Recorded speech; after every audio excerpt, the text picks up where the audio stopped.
All right. We are in business. 1 second. Checking my image reference to make sure that I have the right thing. All right, cool, cool, cool, cool, cool. Okay, so um, we got another get ready with me today. Ooh.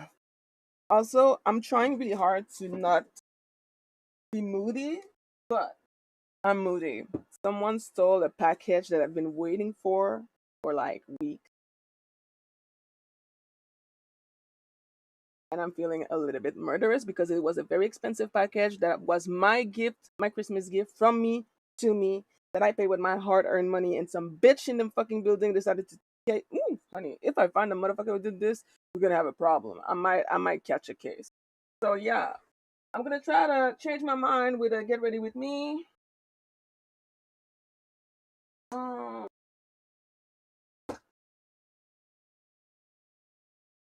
for my tape. Anyway, so yeah, without further ado, let's start it, and hopefully it's gonna improve my very, very bad mood. Bada boo. SJ is going to be the next to die.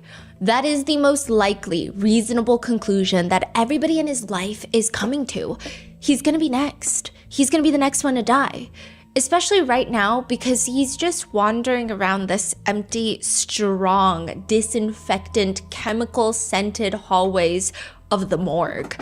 Everybody that knows SJ is growing concerned. They're getting nervous. Somebody needs to stay with him. Hurry, I'm worried he's gonna die too. I'm anxious. This is a direct quote from one of his family members. Wherever SJ goes, there is an anxious family member sitting next to him. If he's in the hallway outside the room, there is a family member sitting right next to him, also exhausted, leaned back against the chair and staring into the abyss of the bright office backroom lighting morgue hallway. And it's very understandable that SJ is distraught.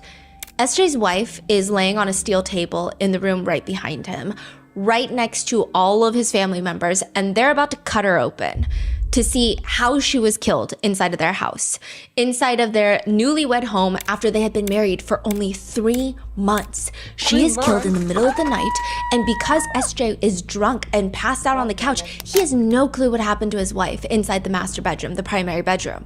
It could have been an intruder. It could have been a medical anomaly. I mean, that's highly unlikely, but we don't know. SJ is sitting next to his wife's sister. So this is his sister-in-law.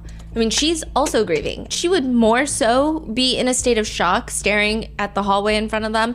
She's probably in more pain about losing her sister than SJ is about losing his wife. They've only been together for like a year and a half, but still, the whole family is worried for SJ. He probably feels all this guilt of not having been in the room with her, but outside on the couch, leaving for work in the morning, thinking she's asleep in the bedroom when in reality, she was dead in the bedroom. He's probably hit the hardest, at least right now. I mean, it's his wife after all. And then SJ turns to his sister-in-law. So this is the deceased sister, you know? Yeah. The wife's sister, and she just distinctly remembers how odd this was. He turns to her in the hallway in the morgue when they're performing this autopsy, and he states, you know, I'm someone with really strong sexual desires. What? She's tilting her head. She's looking at him like this is Sir, unsolicited, this is the Wendy's. unprompted seriously, what? information that she doesn't even know if she heard this correctly. What do you mean? I'm a person with strong desires, you know? But your sister would never let me touch her. She's sitting there trying to understand what he's telling her. Bitch, Her your sister wife is is dead, dead. most likely murdered, and being autopsied in the room right there. And her sister's husband is telling her that he has a lot of needs. What the hell is going on right now?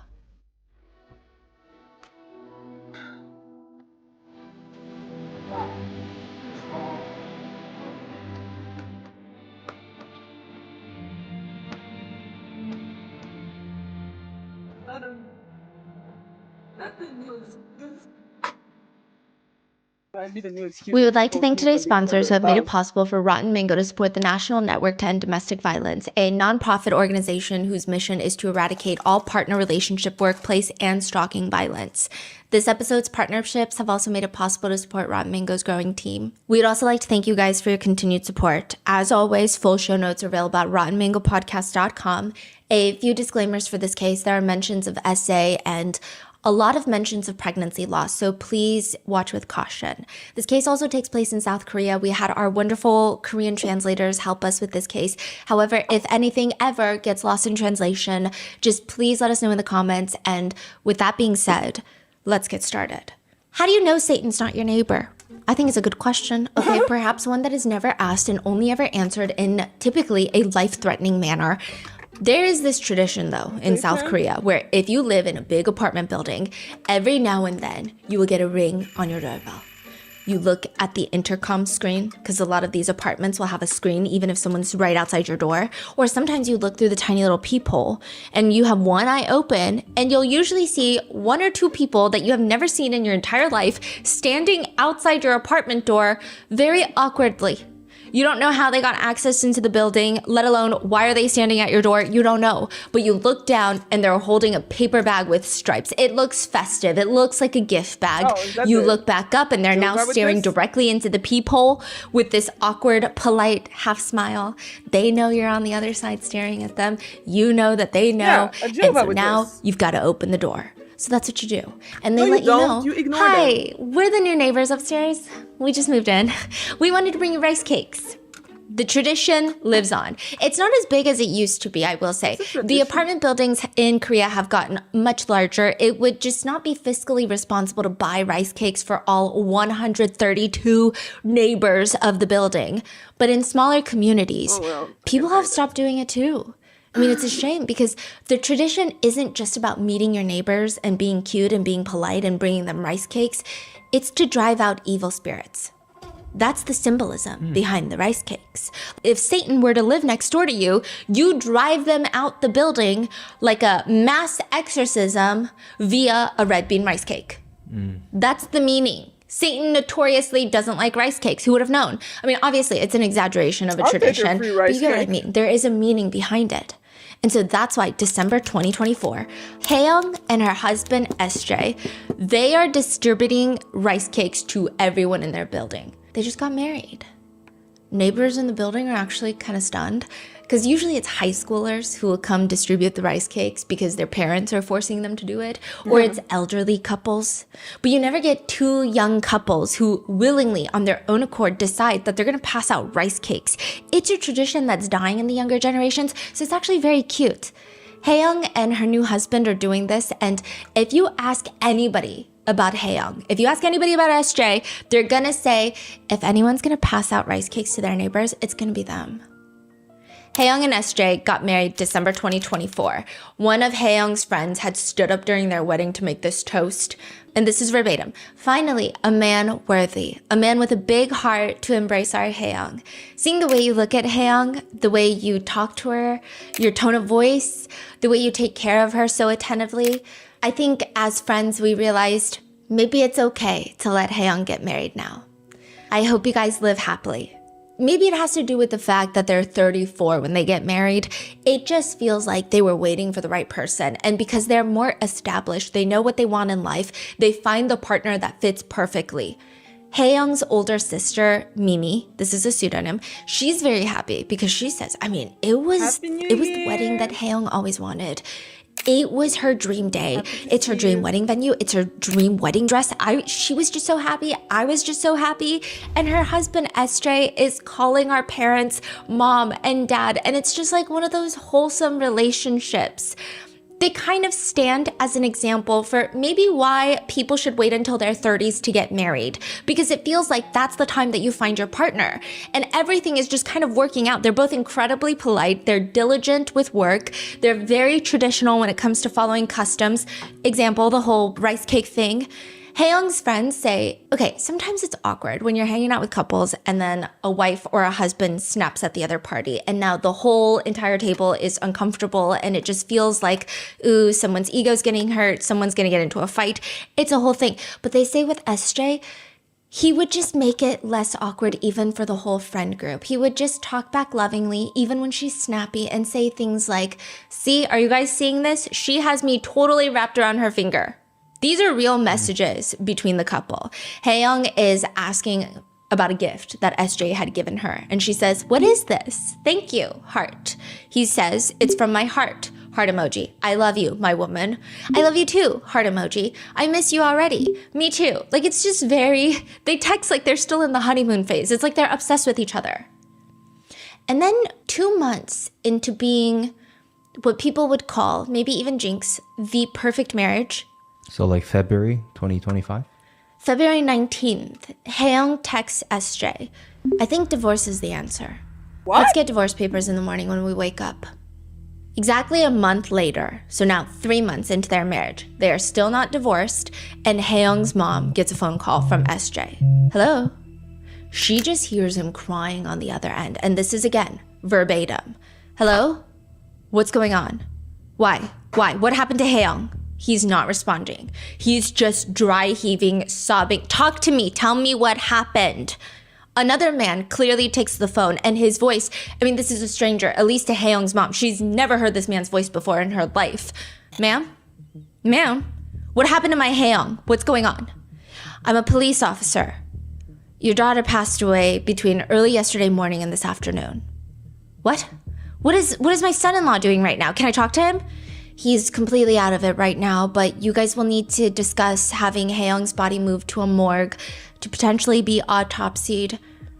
Haeyoung's mom hears SJ in the background, and he's just like asking in a small voice, what do I do? What do I do? And as she's listening to SJ and this man have a conversation, she starts coming down. A lot of that earlier hysteria starts slipping away because this is not happening right now. I mean, none of this is real. And she's not disassociating, at least not in this moment. She thinks this whole thing is ridiculous. She's thinking, they're getting so fucking good at this. Like a prank? I mean, she's heard all of the news about it. Yeah. And she has to go from her hometown to Seoul to see Haeyoung, and she says, quote, I thought it was a voice phishing scam, really. I didn't shed a single tear until I got to Seoul because I couldn't believe it. Wow. People are getting calls that their elderly parents have been kidnapped and the hostage taker needs $500 to set them free, which is an insanely little amount of money for, I don't know, your mother-in-law dying. And so a lot of people will pay it. Or older parents are posting $9,000 bail amounts for their 20-something-year-old college-age child who somehow landed themselves in jail, except they didn't. They're actually just at a frat party and they're not picking up their phone. Others are a bit more unsettling. Parents will tuck their 10-year-old kid into bed for the night, and an hour later they get a phone call that their kid has been kidnapped. And naturally, they will rush into the room to check up on their kid, who is blissfully unaware and asleep in this little bed, but you can hear their exact screams through the phone. The child is asleep. You can see that with your own 2 eyes, but you can also hear someone who sounds exactly like your child screaming through the phone. But with all these phone calls, there is a pattern. Everybody wants money. That's it, money. There was not a single mention of money in the phone call that Haeyoung's mom received. Haeyoung's older sister, Mimi, and her mom, they start rushing to the apartment that Haeyoung had just moved in with her husband, the newlywed apartment where they just passed out rice cakes. And it's not a scam. Her daughter Haeyoung is dead, and nobody knows why. I mean, it doesn't make sense. She's 34 years old. She's healthy. She has no prior medical conditions. She has no ailments. She just dies in her sleep in her bed. What about SJ? He says he was sleeping outside on the couch outside of their bedroom and then left for work in the morning. He had no clue what happened. Just 3 months into their marriage, he's a widower. The most important role at a Korean funeral is the chief mourner. This is the person closest to the deceased. They will wear the white armbands, and this is the one that everyone sends their condolences to. The chief mourner has to greet guests. They have to lead all of these various ceremonies, and they just have to make all the hard decisions. In Korea, it's a huge emotional burden. Okay. Everyone is throwing their sadness at you. And you have to make sure that everything is done perfectly to make sure that your loved one passes on to the other side peacefully. So everything has to be in order, and you have to almost put your own sadness to the side. I mean, it's such a laborious position that a lot of funeral homes will have a small resting room for the chief mourner, because it's like a multi-day affair. It's just all day long. People will go to funerals and there's food served at funerals. I guess kind of like a wake in America. And people will bow and you have to stand right next to the casket as people are bowing and saying their goodbyes. It's just emotionally draining. People will walk into Korean funerals and before even saying anything, giving condolences, they will ask first, who is the chief mourner? You're getting all of this exhaustion and emotions thrown at you. And Haeyoung's older sister, Mimi, again, this is a fake name, Mimi is at the funeral. She's not the chief mourner. SJ is, the husband. But she's just distraught because she's like, I saw my younger sister a few hours before she died in bed. It doesn't make sense. If they go by the time of death on the autopsy, which is like maybe 6 a.m, she saw her at like 3 a.m. So it doesn't make any sense. Haeyoung, her husband SJ, they had met up with Haeyoung's older sister Mimi and Mimi's friend. So it's the 4 of them. They're out at a restaurant drinking until 3 a.m. and she's explaining to everybody, asking questions. She's like, just a few hours earlier, we were having such a good time drinking together. So when I heard the news, I couldn't believe it. Well, did she notice anything weird about Haeyoung the night before? Like, she can't just be happy, healthy, and then suddenly pass away, right? Her sister says, quote, I was sitting right in front of her, face to face. If there had been any sort of injury or anything that seemed like she was sick, I would have asked her about it. She didn't even seem ill. She just said that night, oh, I'm tired. I'm on my period, but it's really heavy. So my body feels just exhausted and tired. And this is like a really weird period. That's it. Which, again, is not like the most alarming thing. Lots of people will say, oh, I don't know I've said that a million times. I don't know what's going on, but my cramps are like the worst this month. She did look tired, but not abnormally tired. Nothing that would be alarming where Haeyoung's older sister would say, oh, don't, like, go home early. Don't even drink with us. It was just, oh, I'm just a little under the weather. So at this point, there's no cause of death? No. Okay. And SJ, I guess, is trying to lighten the mood that night and make his wife feel better because he's like, okay, well, everyone, let's eat, let's drink. Interestingly, he's not particularly a big drinker or someone who likes to stay out and get drunk, so it's rather surprising. But they did stay out for 3 rounds of drinks. They don't get back home. So Mimi and her friend actually drop off Haeyoung and SJ. Because Mimi's friend was the DD. She's the designated driver. Okay. Haeyoung and her husband, they get home at 3:10 a.m. Haeyoung's sister says, I was too drunk to even remember getting home. My friend was the DD. We dropped off Haeyoung and SJ first. And then around 4 a.m., I know this, because the next day, Haeyoung had sent me a bunch of text messages. So Haeyoung is joking, kind of joking. Okay, it's like very sibling. But she's texting her a picture of Mimi, the older sister, passed out on the street. And with a message, you're so annoying! Exclamation, exclamation. Ugh, get some sleep and just get to work safely tomorrow. Still, you're so annoying. It's likely that people asked Mimi about SJ too, who is obviously the chief mourner at the funeral. But how was he? How is SJ handling all of this? Well, when I went to my sister's apartment, he was just sitting in the living room staring blankly. I kept asking him what happened? And he wasn't in a state to talk. He just kept crying and saying, I don't know. In the midst of the funeral, a group of men walk in and they take SJ, the chief mourner, to the corner, which is kind of odd. Okay, usually you say your condolences just like where the chief mourner is standing, which is typically right next to all the flowers and the casket. But they take him to the side. And someone out of the like 5 guys surrounding the chief mourner, someone out of that group reaches into their pocket and takes out handcuffs and handcuffs SJ in front of his wife's family, his friends, his wife's casket. The minute it registers, everybody jumps up and they're just staring. They're not really sure what to do because also this is reminiscent of a very famous K-drama, Marry My Husband, where after the wife is deceased, the husband gets arrested at her funeral. Thinking about that. Right. Before she's reincarnated. So, I don't know, but everyone is just, this is a thing that is said in hindsight by a lot of people. So everybody is jumping up, they're staring, they don't really know what to do, but they're panicked. These are detectives. You're being arrested on suspicion of murdering your wife, Haeyoung.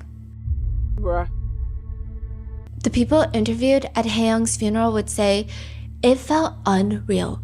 It felt disconnected from reality. It almost felt theatrical in a weird way because SJ instantly, as he's being dragged out of the funeral home, he's screaming, "It's not me! Mother-in-law, like, Omani, you have to believe me, it's not me."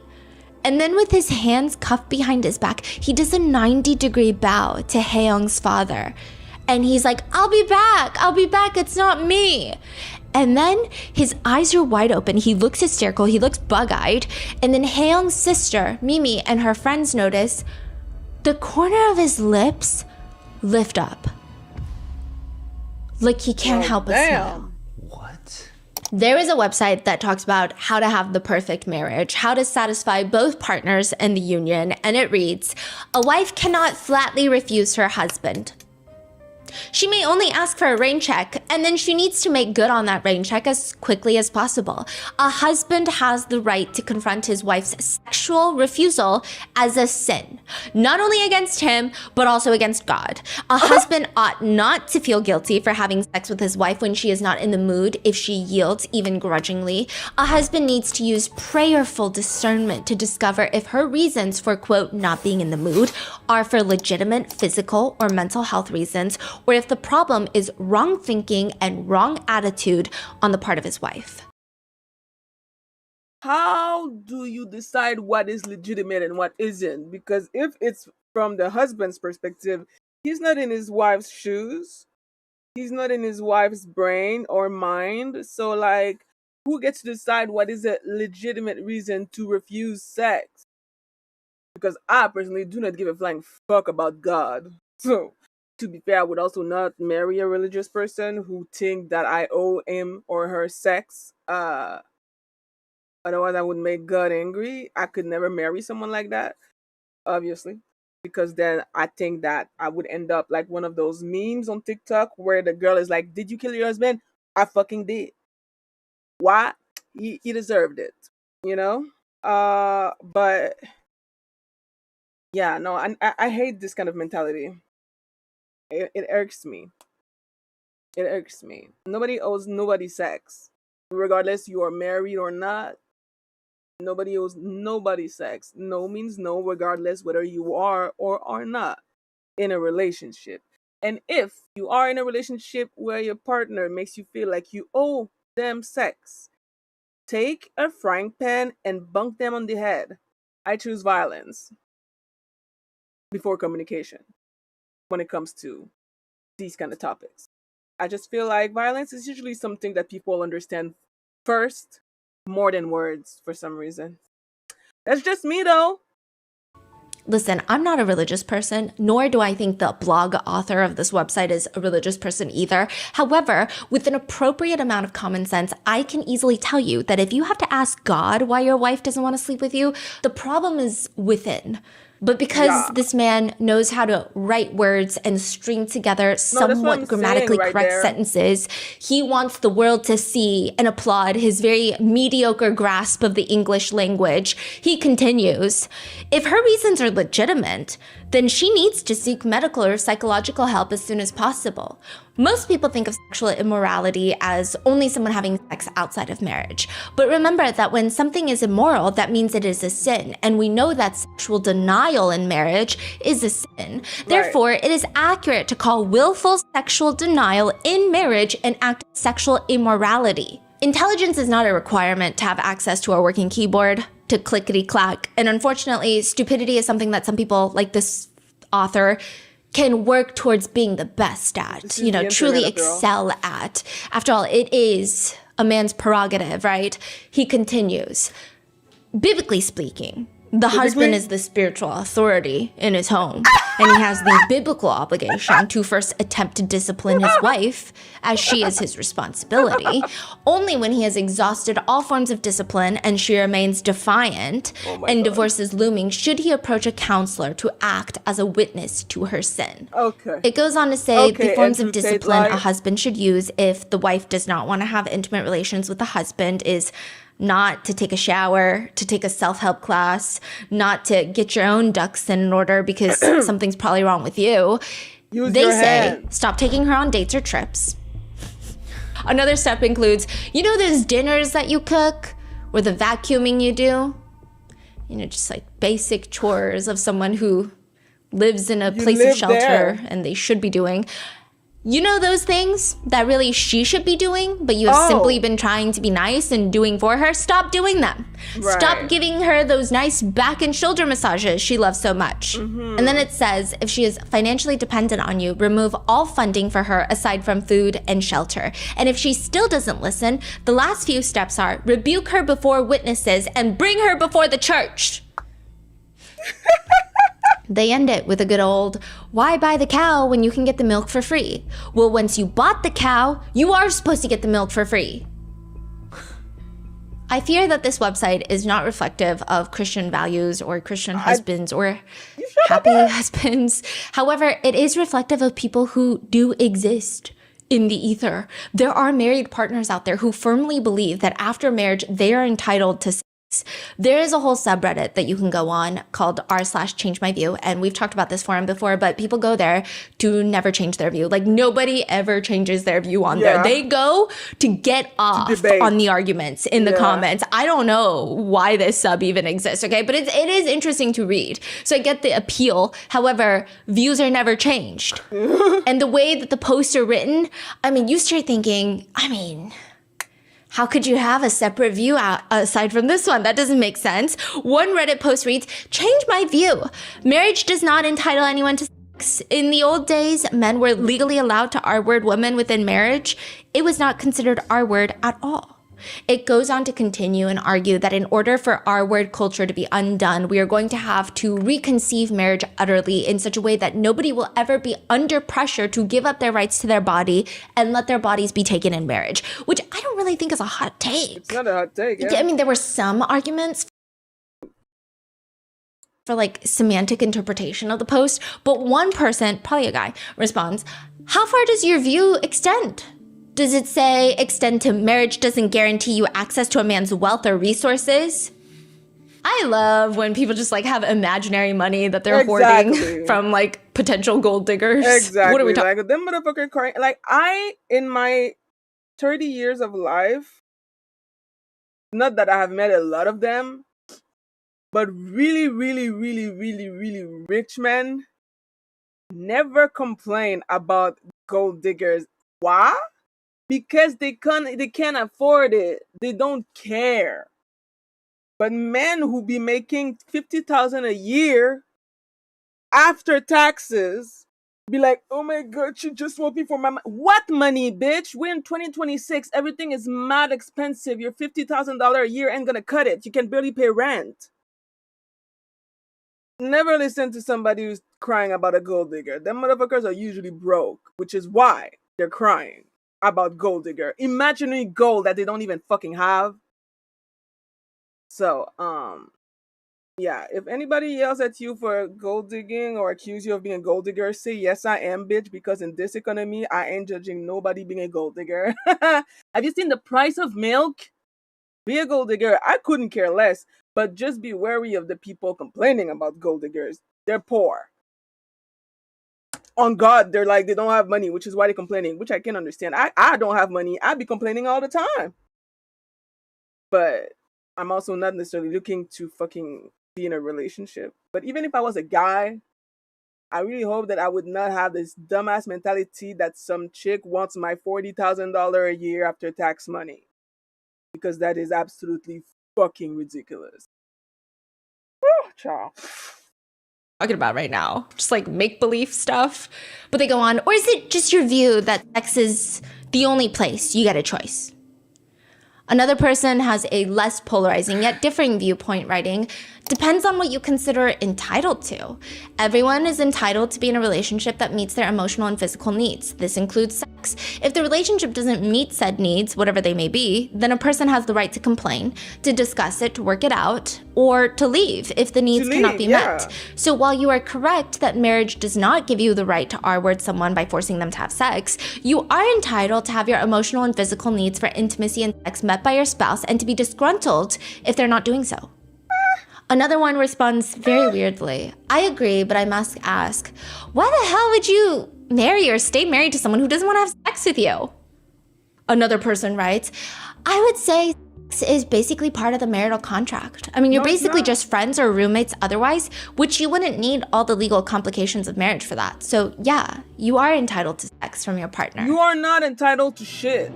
This is so fucking ridiculous.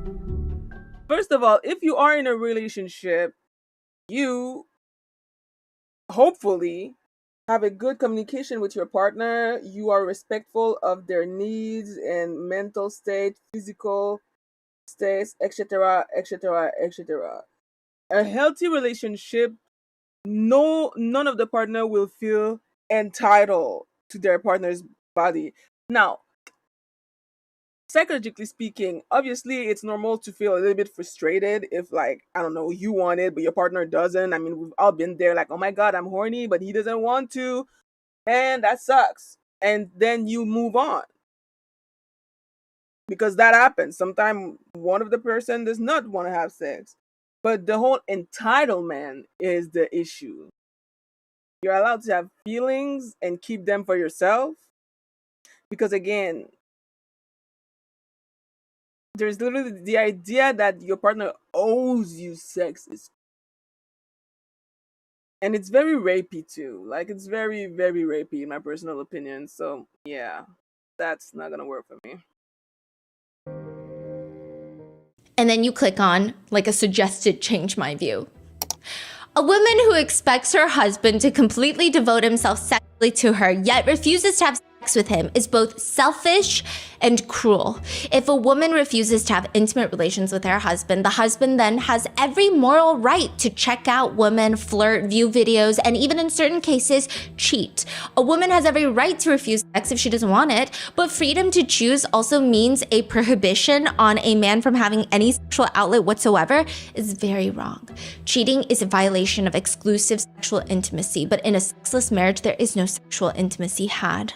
I will say that aside from people having medical conditions or some sort of psychological reasoning of not wanting to be intimate with their partner, typically your partner not wanting to be intimate with you is usually something wrong with you, if that makes sense.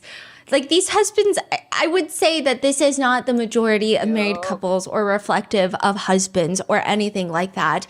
It's just such an odd thing. It's weird. But there are people that are very serious about it, not even just on r/change my view. There are people that will write things on Reddit like, if you get married, you are essentially signing away your sexual consent in exchange for financial and emotional and relationship stability. If neither party is ready to give up on their autonomy, then they shouldn't get married, because breaking those technically voids the marriage contract. Saying no to a husband simply isn't an option unless you're physically incapable, which might be the case after an argument or if you're sick or whatever. With a boyfriend, all bets are off. You didn't say any vows. Do what you want. Remember when, honey, I have a headache, used to be something people joked about? That was back when the marriage commitment was taken more seriously, and that was only 10-ish years ago. Nowadays, you don't even need an excuse to turn your husband down, and it's disgusting that this has become acceptable in society after people have made marriage vows stating the opposite. The decline in birth rate is always being justified. I feel like every day you go online just to see somebody's opinion that will reaffirm why the birth rate is declining. And yet, the male loneliness epidemic is still in effect. I wonder why. I wonder why. The disconnect between the gender, people call it a gender war. It's not a fucking war. It's a gender realization. It's a gender awakening.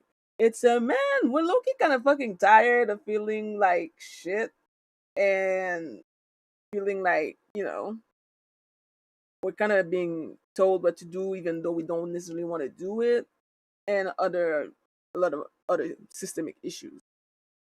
The point is, ultimately, if men and women and people in between cannot come to a certain fucking basic human decency agreement regarding a lot of the issues that we see in society at the moment, the birth rate is going to keep on declining. And frankly, it is what it is. Mankind can die for all I care, honestly. I do not give a fuck. I don't see why it should be my problem. I'm gonna be dead when it's gonna happen. But if people care so much about the future of mankind, then fucking change. Make yourself appealing to the gender you are trying to, I don't know, be with. But saying things like this scare the hoes. You are scaring the hoes. And if you are scaring the hoes, ain't nobody gonna fuck you and procreate with you and spend the rest of their life with you. So honestly, this mindset, you are allowed to have your opinion, but your opinion is trash, and you will most likely never find what you're looking for, and that's gonna be entirely your fault for having a dumbass mindset that somebody owes you sex. And it's just the way it is. It's very simple. It's very easy to understand. I'm lonely, yes, but I don't need a man's money. I need anybody's money because I'm fucking poor, and I would still not think that I owe that person sex. Like I go on dates sometime and the person pays, and I don't owe them sex. Can you imagine? Ciao. The more alarming part is there are a lot of women who agree with this viewpoint, and there's a Reddit thread where one woman writes, I told my friends I never say no to intimate relations except for serious illness or injury, which my husband wouldn't ask for intimate relations if that were actually painful or dangerous. But there are times when I'm tired and technically not in the mood, sure, but I would never say no. My friends felt like that was horrible and degrading. I think a lot of couples are in the never say no camp, not because they're not allowed to say no, but just because like people have good times with their partners, and usually your partner will know when to initiate. And by that point, everybody's in the mood, everyone's excited. So you don't really end up saying no. But the reasoning that she gives for never saying no, this is her life. It's her dream, but it's interesting. She writes, the way I see it is before marrying my husband, he could have sex with so many women. He made the choice to marry me and just be with me. As a good wife, I want him to feel I'm available to him whenever he wants and needs. Even if I'm tired, I put in effort. If he's in the sauna and the other men are complaining about their sexless marriages, I want him to be able to say, oh, my wife never says no. A fake, imaginary, steamy... Why do you care? Why do you care what the other man, your man's boyfriend, your man's friends think about you? It's like this very weird way to feel proud about yourself. Like, well, unlike these other bitches, I never say no to sex. Aha! Congratulations, you got picked. But I'm not gonna lie, pick me women still get cheated on. So it's not. Sorry to break it to you, honey. But just because you never say no doesn't mean that your boyfriend or husband is never gonna cheat. Like, that's not how this works. So, sorry to this poor girl. One day she will wake up and it's gonna hurt, but I hope that she learns from that. That's dark. Ugh, that's pathetic, but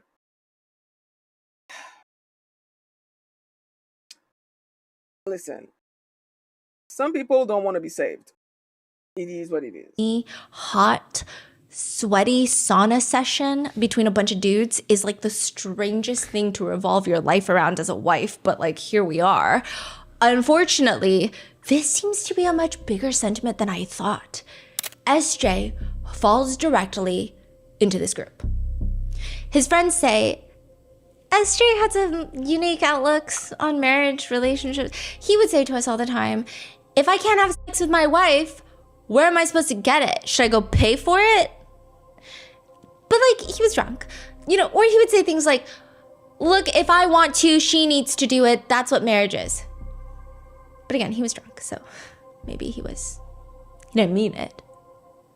4 months before getting married, Haeyoung and SJ are on their way back from a big group friend vacation in Vietnam. This is August of 2024. They land, touchdown at Incheon Airport in South Korea.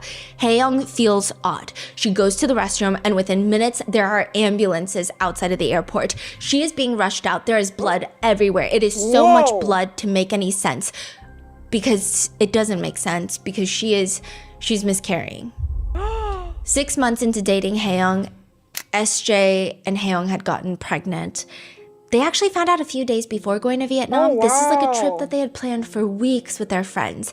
But Haeyoung, who has always wanted to start a family, she's so happy about being pregnant. She even immediately asked, so in Korea, you get like the pregnant woman badge and you can use it at subway stations or like on the train or in public transport, because a lot of women don't show immediately, or during winter, you don't see it. And it's in Korea, it's a big deal. You do not sit in the pregnant woman section if you're not pregnant. So that's why they hand out these badges. Their birth She even rate is got so that. She low, got they all have these to. pamphlets about her pregnancy. And she keeps asking her doctor, like, are you sure I'm safe to travel? Just to give you some context, I think she found out a week before, like a few days before she's set to go to Vietnam. The doctor is like, you're gonna be fine. I mean, everybody is different. However, you're gonna be fine. You're cleared for travel. This should not be alarming. You're very early into your pregnancy. You're gonna be okay. It's not even that long of a flight. Haeyoung dots all of her I's, she crosses all of her T's, and then when she touches back in Seoul, the baby that she had wanted so badly, she ends up miscarrying. That's sad. But this is the part where it's just like odd. There is a text message from SJ to Haeyoung the day after she miscarries, and it reads, "It's fine as long as you and I are healthy. We can make another baby. I feel so inadequate and foolish. I'm so sorry." Why would he need to apologize? Is he just apologizing because she's going through something so traumatic? Right. Haeyoung's friends say when she was pregnant, he wanted to do it. And They did it once after she found out she was pregnant and there was a little bit of blood, and so she was really worried for the baby. So she kept refusing to have intimate relations after that. Wait, They why fought was there about blood? it, and she told us that she ended up having sex again even though she didn't want to. And then she ended up miscarrying. Nurses see a lot. That's an understatement. Nurses have probably seen more of me than my own husband, which sounds crazy, but my husband has never pried my mouth open, shoved a flashlight down my throat to see if there's like a foreign body lodged in my throat after a particularly intense meal. Okay, so these nurses, they see a lot, and they see a lot about people's personalities, especially couples. One Reddit thread from a nurse writes, "Husbands in the delivery room often do more harm than good. In my view, the husband in the delivery room often can't provide meaningful support and may even create more stress. Many people frame fathers being in the delivery room as a romantic or heroic act, as if witnessing every moment is required to be a good dad. In reality, the practical benefit to the mother is often minimal. A husband who stays outside, handling logistics, communicating with family members can actually provide more meaningful support." Which you Wow. have a lot of people disagreeing. I would also disagree, stating that women are the most safe in medical situations, especially childbirth, when they're relaxed and comfortable and feel supported. However, there are a lot of nurses fighting back saying, yeah, in a perfect world, but most husbands, they're on their phones the entire time while their wife is in labor, or sometimes they're causing more distress, making their wives feel more pressure, or they're not being helpful with other family members that are hounding, giving their 10 cents to the wife about how they should approach childbirth. One woman writes, "My husband went downstairs to charge his phone and call his mom from the car. When I called him an hour later because I was 9 centimeters dilated, he said that he was at Sam's buying Tupperware." What? Tupperware. Another wife writes, "My husband asked if he could borrow one of my pillows because his back hurt and I had too many." The nurses see it all. And for Haeyoung, it's not just a miscarriage, which is already very traumatizing. What do you mean he has to borrow one of your pillow? I hear stories sometime of like birth, and I'm like, before you reach the point where you are in a relationship with that person, to the point where you decide to conceive a human child with that person, there must be like red flags. There must be things that you decide to ignore, because I cannot imagine myself in the delivery room and my motherfucking sperm donor is there asking for my pillow while I am about to expose something the size of a watermelon out of my vagina. I can't imagine that ever happening to me, because that's not something that I no. But there's so many stories about women giving birth and their husband being absolutely either useless, clueless, fainting, which I mean, whatever. But the selfishness though, like yes, if you are about to give, if you know you're gonna give birth because your water broke, just because your water broke doesn't mean that the baby is coming in 2 minutes. Some women will be in labor for like 3 days. Oh my god, that could never be me, but it happens. You spend 3 motherfucking days at the hospital waiting for that motherfucking baby to come out, and it's not necessarily your fault, but you gotta be ready for that possibility. That's why some people bring entire suitcase of things just in case, and that I can't understand. Like, bring a suitcase, bring yourself your own damn pillow. Like, what the fuck are we doing? Prepare yourself. A baby is coming. Prepare yourself to spend possibly between 12 36 hours in the hospital. Again, basic common sense. Haeyoung actually suffers from a very rare condition that only 1 in 30,000 women have, where she has a miscarriage, which a miscarriage is when you have a fertilized egg in the uterus. And the pregnancy is not going to come full term, so you miscarry, right? She also has an ectopic pregnancy at the same time. So Haeyoung's ectopic pregnancy goes unnoticed for a while because this is really rare. So if you don't know, an ectopic pregnancy is when you have a fertilized egg, but it doesn't end in the uterus. It's outside the uterus. A lot of the times it's in the fallopian tube. And this is very dangerous. You can die. You can very easily die if you have an ectopic pregnancy because that fertilized egg is going to start growing. Yeah. And a fallopian tube is not like a uterus where it's meant to bear a child. It's not going to stretch. So what it'll do is it'll burst and then you will be heavily internally bleeding until probably you die unless you get emergency help. It's very dangerous. So she has an ectopic pregnancy outside of the uterus and she had a miscarriage inside the uterus. So with all of that, a lot of the symptoms of the ectopic pregnancy, she thought that it was from the miscarriage. So it goes for a very long time that she doesn't realize that she has this life-threatening condition, and eventually once it is realized, there has been so much damage done that the doctors tell her that they need to have emergency surgery and remove that fallopian tube. When was that surgery? Or Would that make her This is infertile before or the something? wedding, so this is like a month after, that's so okay. around September. there's so much happening. Like they came back from Vietnam, she miscarried, and then the surgery, and then the wedding, Yeah. and then 3 months later. This is just like In 6 months. So Haeyoung is texting her sister about what's going on. I had surgery with 1 fallopian tube removed. There were also 2 uterine cysts when they opened it up and they were black and about to burst. Oh my god. So in Korea, it's not as common in the United States. I think in the US, they'll probably charge you $5 billion for it, but a lot of the times the nurse's duty to feed patients who cannot eat by themselves. In South Korea, unless you're in very specific like intensive care units, a lot of the times it's up to the family members to feed the patient. Okay. So the nurses, they will bring all the nutritious hospital meals that have all of the requirements, and they'll make sure that you're eating and they'll check up on you. But a lot of the times, unless you're in like the ICU, a lot of the nurses depend on the family members to provide care. So family members will do shifts. If you've got work, then someone's doing like a breakfast shift. If someone's doing a lunch shift, someone's doing a dinner shift. It's just a thing that happens in Korea. I don't know if it's embedded in the healthcare system or if it's just like a societal thing that is built into the communities and the families. I don't know, but it's a thing.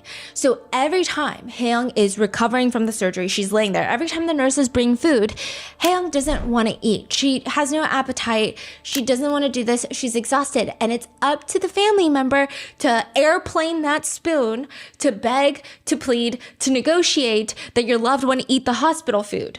SJ's supposed to be spoon feeding her, but because she doesn't want to eat, he is sitting there eating every single meal that gets delivered, and every single nurse that walks by is judging the shit out of him. Haeyoung has no appetite. She feels too weak to eat, and eventually she's getting annoyed by him. She's sick of seeing his face, and she tells him, you know what, go home and just feed the dogs. Brother. He ends up going home. She checks the home camera, and he's not just feeding the dogs. He ordered himself a pizza, plopped on the couch, and is watching TV and munching while she's recovering from this ectopic pregnancy, which he got her pregnant and he's just at home eating pizza. So understandably, with all of this like trauma and pain and the emotions, Hae-young tells her friends she just feels really disappointed in him. Like, she just doesn't like this. But worse is that 1 month after this, so this is again still before the marriage, 1 month after, there are text messages between the two where Hae-young is telling him, ever since the pregnancy and the miscarriage, my body has been so weak. Everything changed suddenly. It's been hard to adjust. I'm just exhausted. He responds, when we're tired, we should support and lean on each other. Yeah, what you're saying is right, but you only want one form of affection expression, and I only have one body. So he's saying, you and I are both tired, and when couples are tired, we need to depend on each other. And she's like, the only way that you think you can depend on me is for sex, and I can't have sex right now. No, obviously. So he's asking for sex. Obviously. Yes. 1 month after the surgery, she texts him, if we tried it once and it hurts, shouldn't you think that maybe my body hasn't recovered yet? It hasn't even been a month yet. The scar on the outside of my body hasn't healed. How could the wound inside my uterus be healed? SJ responds, well, the doctor said we should return to daily life in a month. He didn't talk about sex! Which, by the way, that is a suggestion. Doctors are all over the place. Some doctors, I was on Reddit of women who were recovering from similar surgeries. They say their doctor said 2 weeks you can return to normal life. Yeah, okay, no. Especially if the mother and child are perfect, healthy, giving birth on the expected due date are possible, there are almost no excuse to not planning. Yeah, nowadays, you literally know your due date. Like, it's very precise, so you should be ready. Like, people literally... People usually have, like, a bag ready maybe, like, 2 weeks before the due date, just to be sure. At this point, I'm like, maybe I would have, like, a bag ready, like, 2 months before the due date because, you know, the baby can come early for whatever reason. People said a month, 6 weeks, and these are guidelines. Usually, the rule of thumb is when you want to return to normal life, especially when it comes to sex, because it's not like, oh, my arm broke, I can't have sex for a month. It's like you're talking about the exact same body parts. Hae-young feels like this is happening because of an act we did together, but alone I have to suffer, and yet my body is still an object of desire for you. Like, it doesn't make sense. She's texting her friends in frustration. After the miscarriage and the fallopian tube removal, it hasn't even been a month, but the doctor said it was okay to have intercourse after a month, so he keeps whining, and we did it, and I didn't say anything, but it just really hurts my feelings. Her friends are upset. Why didn't you say anything? Just say something. Someone else is responding, God, this must be really hard for you. Hae-young texts SJ, stop whining. And like this, I will say, it's like, okay, usually there are different Korean words. Sometimes there's not like the exact word that you can use in English. When you have someone who is complaining, like a husband who is complaining, it's a very different vibe. But the word she uses is like, 찡찡. 찡찡거려. It's like very much like, like when kids are like, 찡찡, like, like, I want to do this, I want to do it. Like that was his energy. That's the word she uses. Otherwise, you could use stop complaining, stop nagging. Like there's other words you could use. But 찡찡거려ing is very infantile. It's like what kids do. Yeah. Like you really only use it. I would say that my parents treat me like a giant child still, but they still don't tell me don't 찡찡거려 because it's such a specific thing. Like, yes, stop being a baby. Yeah, it's very like, it's not just whining. It's like very, yeah, that's so weird. It's like that rhythmic tantrum usually. Because 찡찡, it's almost like an onomatopoeia. It's like a sound. And he responds, if I don't initiate skinship first, we never have skinship. Skinship, by the way, is like the Korean term for touch and sexual activities. They call it skinship. I'm just asking you to love me as much as I love you, or even just a little. There's a famous Pilates studio in South Korea called Diana Pilates. It's a 6,000 square foot. It uses the entire 9th floor of a glass down building. I mean, you see the whole view of the other buildings, the mountains in the back. It's beautiful. A lot of good K-dramas were filmed inside of this studio. I feel like it was really popular during the Pilates hype during COVID. And then they started doing some reinvention. Once the reformer Pilates started slowing down, they went into flying Pilates, which is when you put on the bungee cord and you just... Oh, yeah, the one that you hop around? Yeah, right? I mean, I don't know. I think it was really popular in Korea. I think that it's probably not a tried and true tested form of working out. In the sense of, I'm sure you get a lot of results, but it becomes like a thing where people don't know about it or they have to find out about it. It almost feels like a trend. You know how there's always trends for workouts? Yeah. So they switched to this, a lot of the flying Pilates, and eventually the membership does take a dive with Diana Pilates. And then this definitely makes it worse. There's a new notice on the front door that reads, following the traffic accident, the director, SJ. His spouse has passed away, and SJ remains in critical condition in the ICU. The current owner of the building, who knows of the director's sincerity, has arranged it so that the members can continue using the facilities without any inconvenience or charge.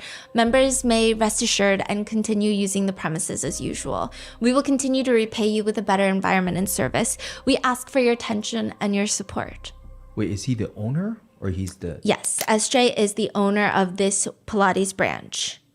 Okay. Interesting. Yeah, and this notice goes up after Haeyoung dies, but there was no car accident. Right. Haeyoung did not die in a car accident. SJ is not in the ICU. In fact, he's getting arrested as the main suspect for Haeyoung's murder. Oh, so they're trying to hide it, hide the fact. I see. SJ is defensive. He's asking the officer, what are you saying? That I did this? We didn't say that. But was Haeyoung sick? And these are direct quotes. Why are you asking me? What did I do wrong?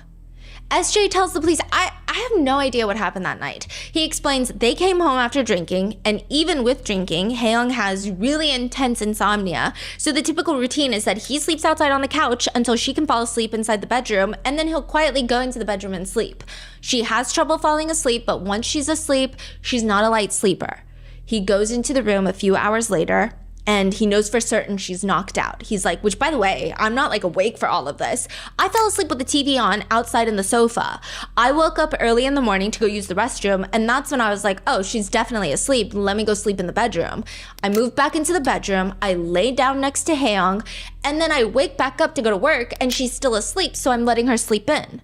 He explains that when he gets to work, however, normally Haeyoung will wake up a little bit after that, even if she had been drinking the night before, but she doesn't text. He calls her 4 times around 2 p.m. She doesn't pick up.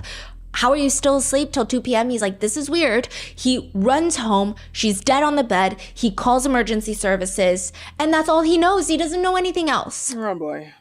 I mean, to some degree, this is all very trackable. There is CCTV footage of him leaving the apartment to go to work at around 10 in the morning. His body language looks nonchalant. 10 a.m. in the morning, he goes to work? Yeah. But she was... she has passed since 6.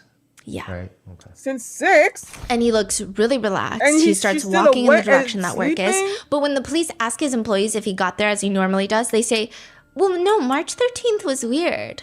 He didn't come in. He usually comes into the studio by 11, but he wasn't there.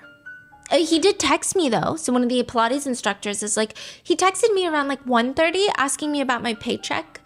It was just like a normal conversation about the pay stub. That was it. Then he calls his wife 4 times. She doesn't pick up. He rushes home and then calls emergency services. Haeyoung's friends have problems with this because it's very nonsensical. What do you mean? A completely healthy 30-year-old woman who, by the way, she has been very health conscious. She's not the type to notice something wrong with her body and hope for the best. She's getting a checkup. What do you mean she just passes away in her sleep? She didn't drink heavily the night before. And when it's not like she threw up. There's no evidence of throw up. There's no evidence that she was so drunk she couldn't get up and she choked on her vomit, which is a very real concern. She just passes away peacefully. He's a toddler. There's yes. just no way. Looking at the autopsy results, she has a bruise on her upper lip on the left side, a faint, very faint bite on her lower lip. So again, these are all things that she could have self-inflicted as maybe she's choking or asphyxiating. But one thing you can't explain is this very faint red line around her neck. Are we supposed to believe that she was wearing a scarf when she went to sleep? or that there was a random string on the bed that she laid in, rolled over, somehow tied it around her neck to asphyxiate on by herself. It doesn't make sense. One of the neighbors in the building, the one right below Haeyoung and SJ, they say that night they did hear something weird. So much so that they even reached out to Haeyoung the next day to make sure everything was okay. What did you hear? We're light sleepers, pretty sensitive. So we normally actually just block out normal life sounds. So if we hear someone thumping or it sounds like someone dropped their phone or stomping, you kind of learn to disregard it living in an apartment. But that night, it was a strange and unfamiliar sound. It felt like something dragging, like heavy, like if you were to drag furniture, but it doesn't make like you know how furniture legs will make like the squeaky sounds? Yeah. It's not that. It's like if you were to drag a mattress. It's like fabric or like just something heavy and soft. What? And then we heard this really weird flapping sound. It was kind of like 파다거리는 소리, like 파다거리는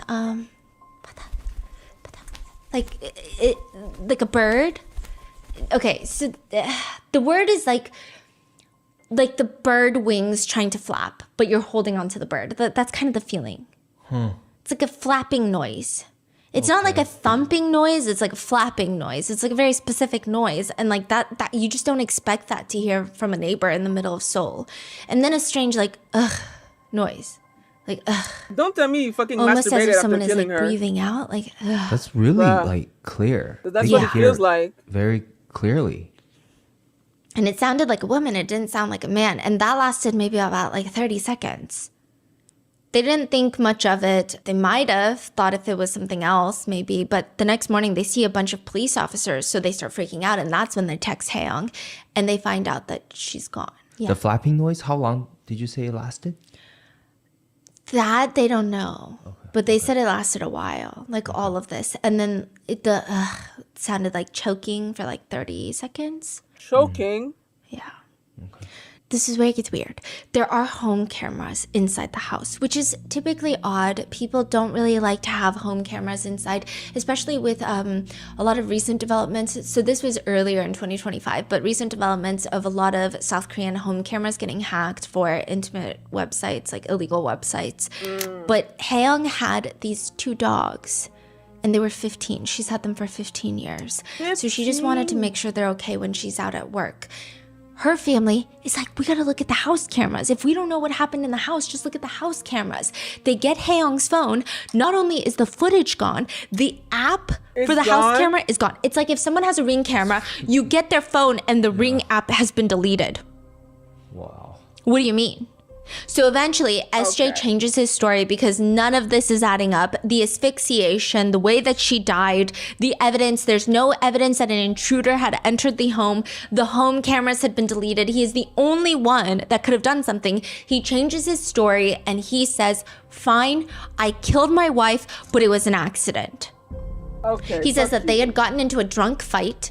And all he did was push her because she was trying to get physical, and that led to her hitting her head and passing away. The injuries don't line up with that story. She doesn't have any lacerations on the back of her head. How do you explain the marking around her neck? How do you explain the fact that her cause of death was manual asphyxiation? And what's crazy is he starts blaming Haeyoung. He says that she was looking down on his family. So he actually got upset, not because he is a volatile, violent man, but because he had to defend his family. This is like family honor. He had to stand up for them. SJ will later try to claim that he had read messages on Haeyoung's phone where she is talking to her girlfriends about his disabled mother, and that because of his disabled mother, Haeyoung did not want to have kids with him because she was concerned this is a condition that could be passed down to their child. Authorities go through their chat logs. This is what they find. Haeyoung texts her friend. So he's saying she's like a filthy person. She's evil. She was shit talking my disabled mother. She texts her friends. My mother-in-law can hardly speak or walk. When I go there, I just end up sitting with her for a while before coming back. But SJ says he's happy that I talk to her and I make her smile. Then later in the group chat, Haeyoung texts her friends, why did I marry this piece of shit? Oh. So it's like no one really responds. And then she texts this. Yeah. He's trying to argue it's because of his disabled mother. She's texting that. But just listen to the rest of the messages. Why? What happened? I'm not getting pregnant by this motherfucker. I'm not going to have his baby. Oh. Huh? Actually, I would rather get pregnant and not have to have sex with him for a whole year. He actually argued with me, saying, you promised twice a week, why aren't you keeping your word? Wow. Wait, but it's not like you guys aren't doing it. Exactly, that's what I'm saying. It's not like I refused for a whole month or anything. We did it, and then the next day, the shithead just keeps starting again. He's just completely obsessed with sex. I feel like he's lost his mind. Why did you even marry him then? Another friend chimes in. I mean, you must have married him because there was something good about him, right? I thought he would be a good husband. I didn't know he was sex obsessed. Damn. Clearly, she still wants to have children with him, though, because later she writes, the doctor said it would be better to remove my other fallopian tube too, but they told me that they could go ahead in the surgery and get rid of both, but Wow. I told them I would discuss it with my husband first and then get discharged. Either way, I think I'm going to try IVF. But as the police go further down into their text logs, they find more messages from Haeyoung to SJ because, I mean, none of these motives make any sense. It's clear that he did not accidentally kill her in a drunken fight, which, not that that would absolve anything, but it just doesn't make any sense. Haeyoung's messages to SJ read, but we always end up fighting because of physical contact. He responds, I want to be close to you because I love you. If two people love each other and feel good together, isn't it natural to have sex? I don't want to right now. If this keeps happening, we really can't keep seeing each other. Okay, I won't push you anymore. Then right before they get married, SJ texts Haeyoung, why do it if I'm the only one who enjoys it? It should be something that we both want. Fine, from now on, we're not going to fight about sex anymore. Haeyoung is upset by this. She's like, we already had this conversation before about the same exact thing. Then another from SJ to Haeyoung. Don't say that you want to break up. There's nothing wrong between us. Haeyoung is agitated. You know, this is the first time I've ever told you that I want to break up, right? It's because I don't respond to your physical affection the way you want, and I can't match the level of affection that you expect. Let's just stop here. Honestly, it would be better for you to meet someone who fits your needs because I can't do it anymore. The police investigate and they find that in the toxicology reports, there were sleeping drugs in Haeyoung's system when she died. She would never take these drugs, these sleeping medications after drinking. She was really big on that. She thought that any sort of medication mixed with alcohol was like a surefire way to die. She would tell her sister, like, if you drink and take anything, like any sort of medication, you will die. The prosecutors believe that SJ approached Haeyoung in the morning, asked for intimate relations. She is having a very heavy period. So it's kind of complicated in the sense of she was not actively miscarrying when she passes away, but it seems like there are lots of complications that were occurring after the miscarriage, after the ectopic pregnancy, after the surgery.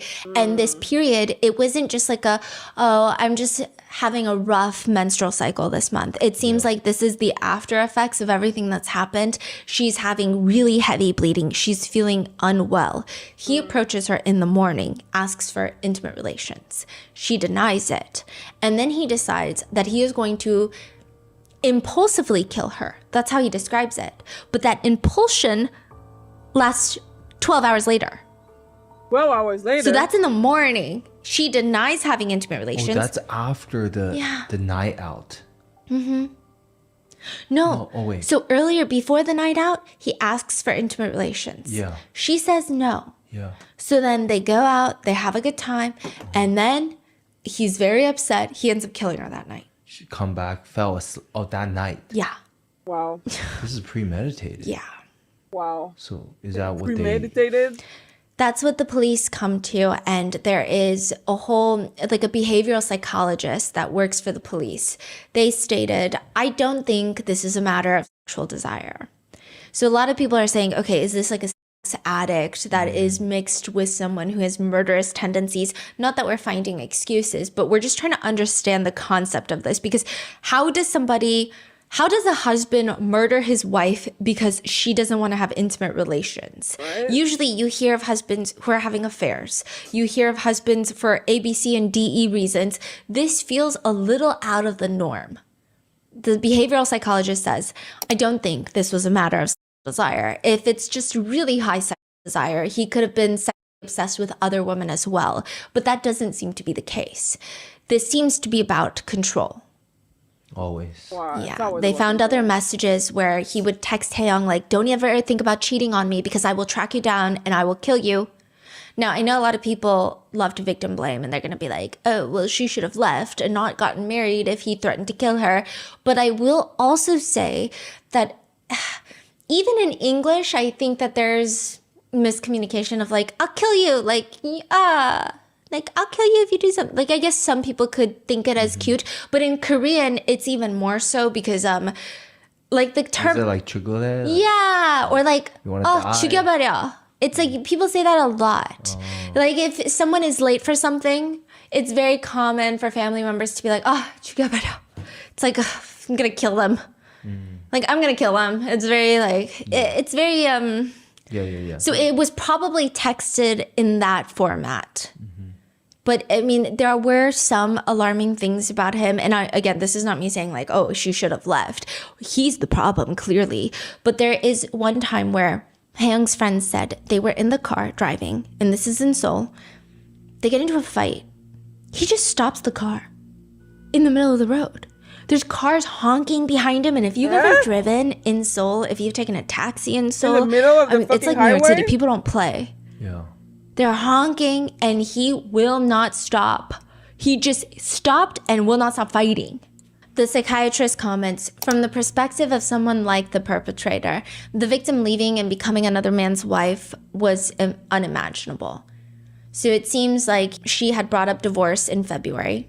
How is that? They don't end up getting the divorce, but things are progressing worse and worse. She rejects his advances.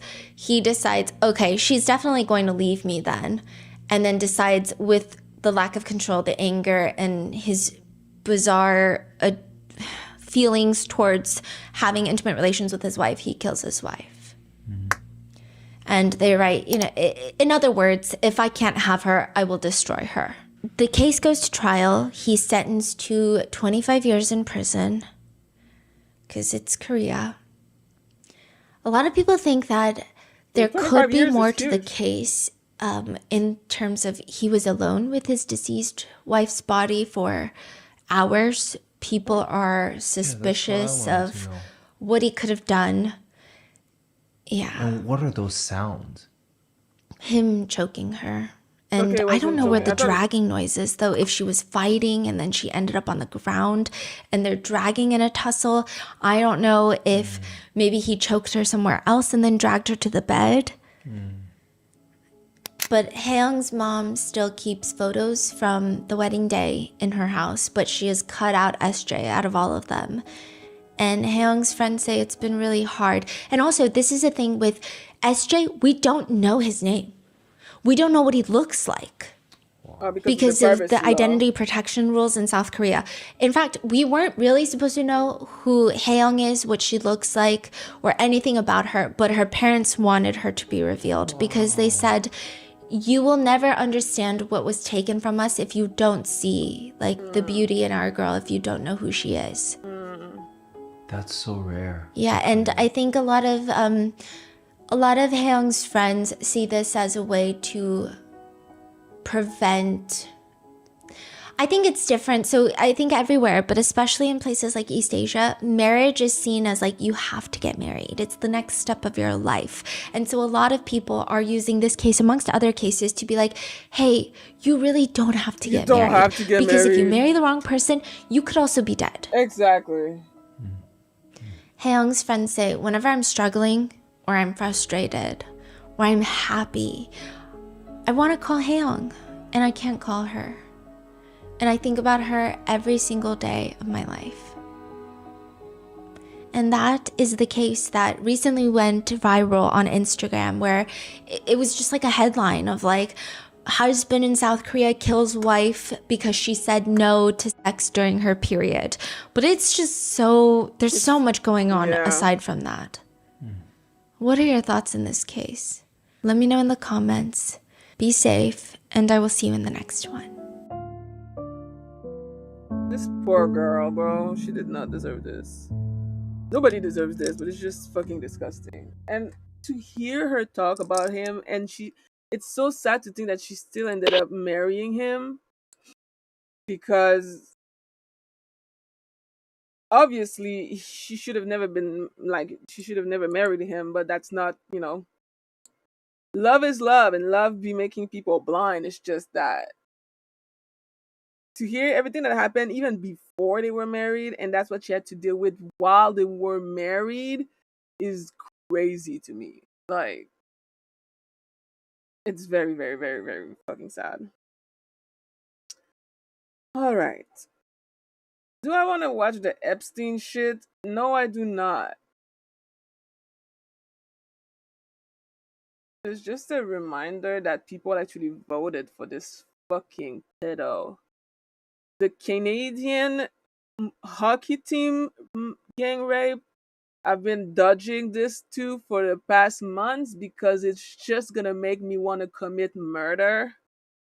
I already know what happened. Like I know the general idea of what happened.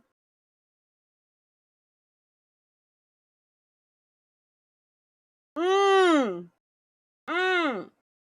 Nope. That shit pissed me off when I heard about it the first time, and it's gonna keep on pissing me off. I think I've seen like all the videos. Wait,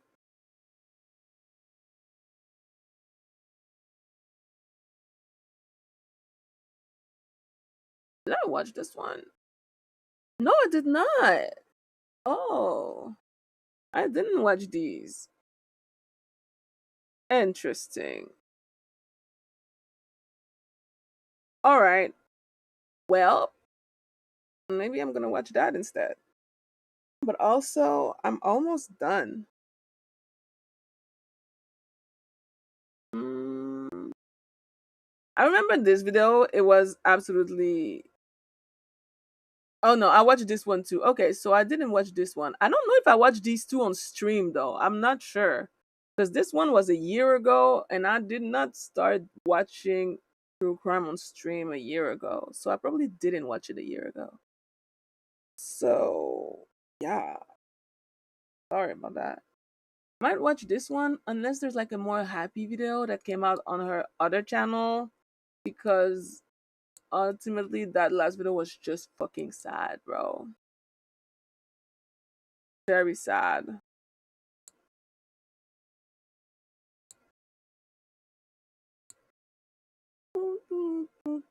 Oh, yeah, we did watch the Ned Fulmer case.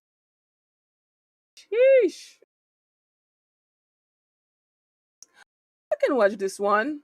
I didn't watch all of them, but this one, 200 hardcore rapper invited by China to compete, but it turns into a comedy show. What would Asian country be without black culture? Let's see. They're protecting criminals, Korea. Um, their privacy law is very weird. I agree with you on that. It is very weird. I don't really understand it because to me it's like if you are convicted, shouldn't people have the right to know who the fuck you are? Like even if you spend 25 years and he's probably gonna get out before that in jail, like I feel like it's out of public security. People should know who that person is. So it is very weird. This whole privacy thing. I get it. I don't understand it either. Never made sense to me.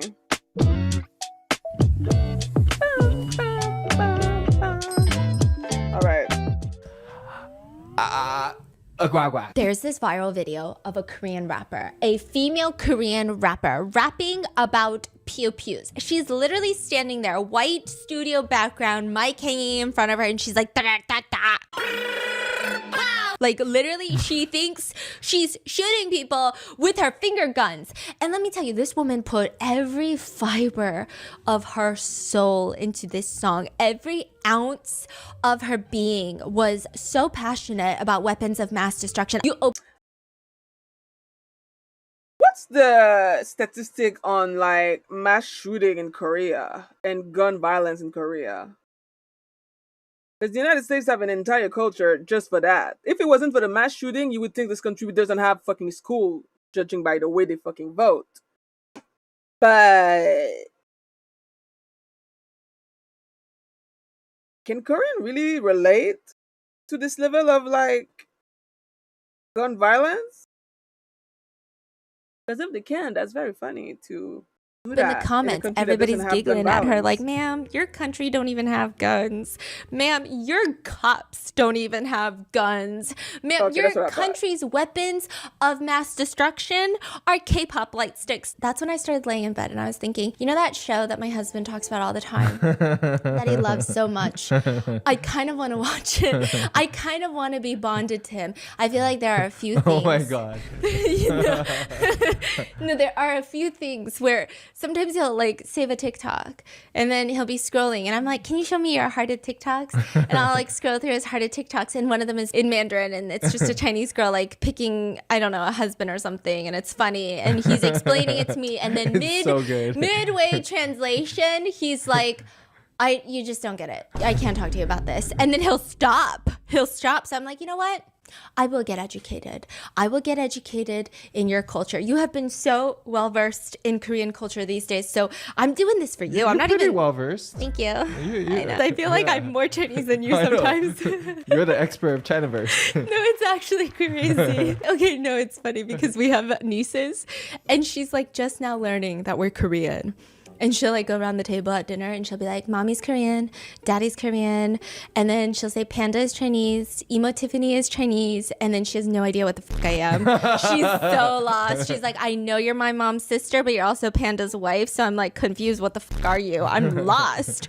And I think I'm turning Chinese because I'm obsessed with Rap of China. It's a self-explanatory name. I thought that's all I needed to know about this reality show. He said it's funny. Chinese rappers from all around the country come to the show to become the #1 rapper in the nation. The first summer that the show came out, the viewership for the reality show was almost 3 billion people. You're welcome, right I thought there. y'all only had 1 billion people. Okay, so I looked into it. I'm Wait, like, what? yeah. Say The that viewership for season 1 was 3 billion views. And in my head, I was like, 3 billion? 3 billion people? You guys have 1 billion people. Did everybody watch it 3 times? I'm dumb. They just combine the numbers of each video, of each episode, and that's the total viewership. Oh. Okay, Oh. I got it, right? But just to give you an idea of how enormous that is, Netflix's Wednesday. I love that show. I love that show so much. It got 250 million views. Rap of China got 3 billion views. God dang. Dang. So like most competition 2 shows. billion was from me. Yeah, no, I think so. And then the other billion is from me because I kept pausing it and I kept going, Tiffany, what?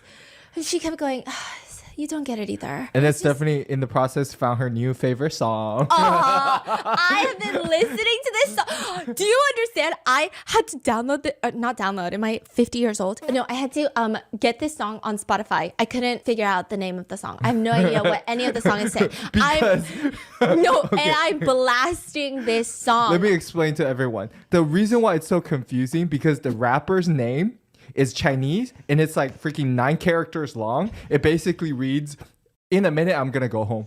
Yeah, no, but then the song, right? So then it took me like a business day to find the song on Spotify. And I was like, gosh, is he just not famous? Turns out he's very famous. He just has a complicated name. Then I started playing the song all over the house speakers. And I'm like, wait, if his parents come over and it's just like the dirtiest, nastiest song, like I'll f you all hours of the day, bend over, like ass up, face down, 10 toes in my mouth. Like, I would have died. I would have been deceased. So I was like, by chance, honey, do you know what this song is saying? He's like, oh, yeah, I run barefoot through the fields and a fox field glove windmill. Like, it was... No. Oh, the name of the song is like, I'm running barefoot in a field filled with like... windmills and little pretty Foxtails. foxtail grass, and I'm holding the spinning wheel like little windmill thing on. Yes. That's a So title? it's like a song about his childhood. No, but you understand that's the chorus, but that's also the fucking title of the song. The song is like a paragraph. The title of the song is a paragraph. Yeah. And his... We ran under the windmill barefoot holding green foxtail in our hands.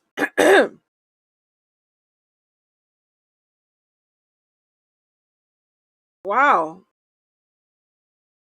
Wow. name is a that's- fucking paragraph. No, that here's time I the was funny reincarnated as a thing slime Yeah. type shit. is when he came out, he's like someone new. Like the last couple years, he's like a new rapper. His name is In a Minute You Go Home. Who go home? Me or him? His name is In a Minute You? You Go Home. Oh. In a minute, I go home? Wait. No, it says wait a minute, just go home. Wait a minute, just go. Okay, so we don't know who. Something like that, Okay. right? But the confusing part is when they reading all the rappers' names out, it goes, Little Stephanie Sue, in a minute you go home. Like, you know what I mean? Oh, it sounds like I'm getting eliminated. Yes! And everyone's like, I don't want to go be in front of this guy because it's like, I'm getting eliminated. You're getting jinxed. Yes! Yes! Ah, you see, that's you see so what he good. did there? I see what he did, that on. motherfucker. Damn it. I need to listen to guess this song that's again. smart. It's so good. It took me 5 million years to find that song. But like most competition shows, Rap of China, a panel of mentors, a panel of OG rappers. Also, the show know- is kind of shadowed after the Show Me the Money, the Korean rapper show. They bring a panel of judges and there's eliminations at every stage. And the lineup is supposed to be just like a random bunch of no-name rappers, like underground rappers that come on and they make a name for themselves. Lots of people on there. Some of them are very weird elite talent. So some of them are like from Beijing University. There's like international graduates from UCLA and like they're just like on this show. There's PG1, MC Jin, Johnny J. Are we supposed to know who these people are?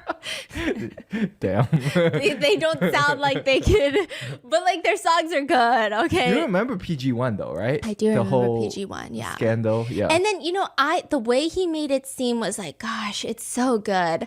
I click on the first episode. It's just like a lot of jean jackets and a lot of sunglasses and a lot of fucking Chris Wu. He was on this show and motherfucker just always looks surprised because he's wearing sunglasses and he can't see. So he will peer over his sunglasses rather than taking him off and his eyebrows will go up. So he just looks surprised. He's also in jail now. So that must have been a very surprising turn of events as well. Furthermore, if I can plead my case for a second, there are people out there that want to see my demise, that will relish in my downfall, who want to see me trip on a sidewalk and lose one of my front teeth, walk into a coffee shop crying because I only have one front tooth, order a matcha latte that I proceed to sip through where my front tooth used to be, and then knock the matcha all over, spilling it over my shirt. They wish that upon me, Is that an all ad? because I don't like Chris Wu, a convicted felon. Oh, So to that I say, you need therapy. Dang. I also need therapy, but you need it a lot more than me. This and Seung-Lee, I don't understand. I don't understand. Okay, who hurt you? Exit out of this video. Go get your mind together. Go take a walk. You want a morally black love interest? Stop looking at felons. Just read a dark romance novel. Anyway, so he's on that a show. black love interest? Classic. There's They a look really whole cool category sometimes. for And that then on sometimes Pornhub. they look like your uncles that are like sitting on the couch and you and your cousins must perform. And additionally, I have no idea what to do when people are freestyling, but they're all kind of like bopping like chickens, you know? I don't know if you're supposed to dance. There is no correct answer, but there is a very famous judge on there, a very famous man named MC Hot Dog. And I thought MC what stage names were supposed to be really cool. I thought they were supposed to be really hot, but MC Hot Dog is on there. I mean, Yeah. That's it's the 50 name. Cent like badass, right? Like, 50 Cent? I mean, just say, I mean, but he'll- Snoop Dogg's, come on. MC Hot Dog, Snoop Dogg. You hear the resemblance? Like, No, but it's okay. No, that's What do you mean? also like never say 50 Cent's name in vain.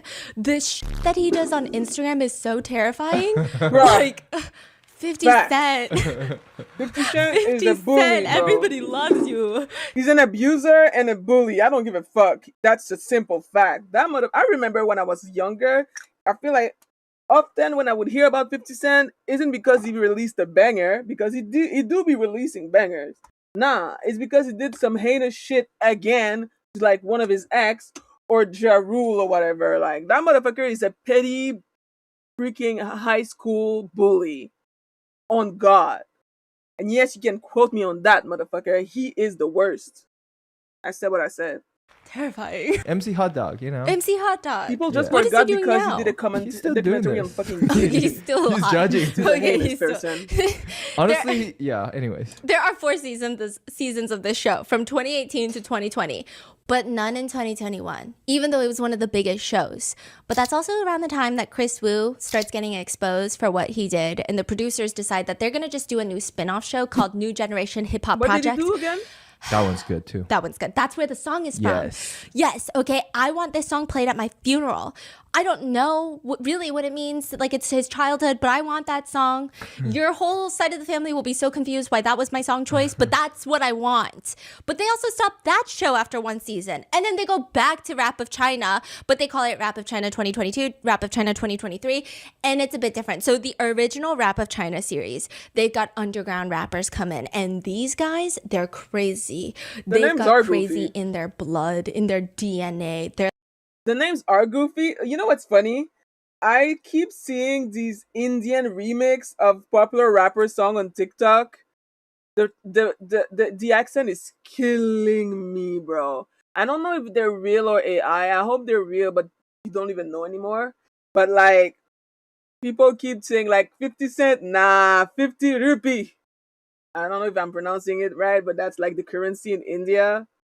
And yo, like when you think about it, yeah, the names be goofy, but I feel like because of who the person, like because of their talent and their contribution to music history, nobody sees these names as goofy. Although I remember back when Snoop Dogg tried to rename himself Snoop Lion, and everybody was like, no, we're not calling you Snoop Lion, motherfucker. You're Snoop Dogg. Deal with it. This is ridiculous. He had like this whole elimination phase at some point. Motherfucker thought he was Moses. It was weird. like, I will punch you in the face. That's as crazy as it gets, but they will do that. So then later on, it diverges more into bringing in more well-known rappers, and they compete against each other. And it's just, I feel like the original few seasons are the best. That's what everybody says, because near the end, everyone's very polished. Nobody wants too many scandals. It doesn't feel as raw. It doesn't feel as crazy. And they also have a 2024, Rap of China 2024. That's what we're talking about today, because all the other ones are just Chris Wu looking over his sunglasses. So we're gonna do 2024, and it is an all-star mentor lineup. And there's this one guy that I'm obsessed with, and I think about him on a daily basis. And I think about one of his songs. Which one? Sheddy. We'll get there. So these 8 mentors are divided into teams of 2. So you've got Boss Shady, and Fang Cheng. Fan Chen Chen. Exactly. The little brother of Fan Bingbing. Yes, and then you've got MC Hot Dog. And I'm going to offend people, Who's so you know Fan what? We're Bingbing just going to again? move on. From this lineup alone of these judges, you've got a crazy lineup. You already know it's going to be a dramatic season, because some of these mentors are not only famous, but they are some of the most unhinged people you'll see on the internet. One of them is called Wowki Zhang, and he is a singer-songwriter. His most popular song is, you know the song, song, because I Show Speed knows the fucking song. What? What the f*** you just called me? Sunshine Rainbow White Pony. Oh, The title is he's not a rapper. well, But okay. he's on the show. Yes.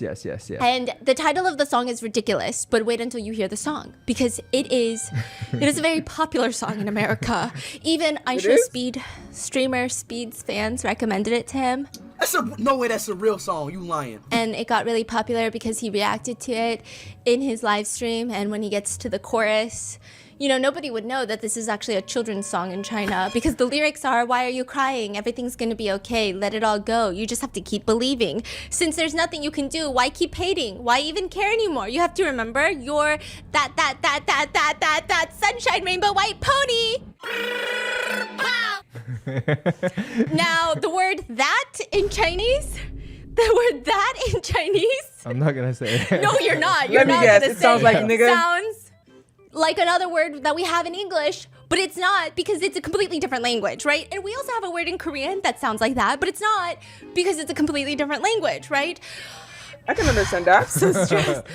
I'm so stressed. You know, this year when Aisha Speed came to China, I'm gonna do a whole month on that, y'all, because it's so crazy. We or here in I need to watch China? those videos. No. He even went on this variety show where he met with Wowkey and they both sang the song together. But it was crazy because Wowkey does not sing the chorus. Wowkey said No way. Wowkey said no. You kidding me? Wowkey did not sing. In fact, nobody on the stage sang the chorus. No freaking way. Speed was singing the chorus. That is so good. Yeah, and funny. the comments are diabolical. The comments read, nobody dared. Nobody did. Yeah. Another reads, this is the closest we will ever get to world peace. So, yeah.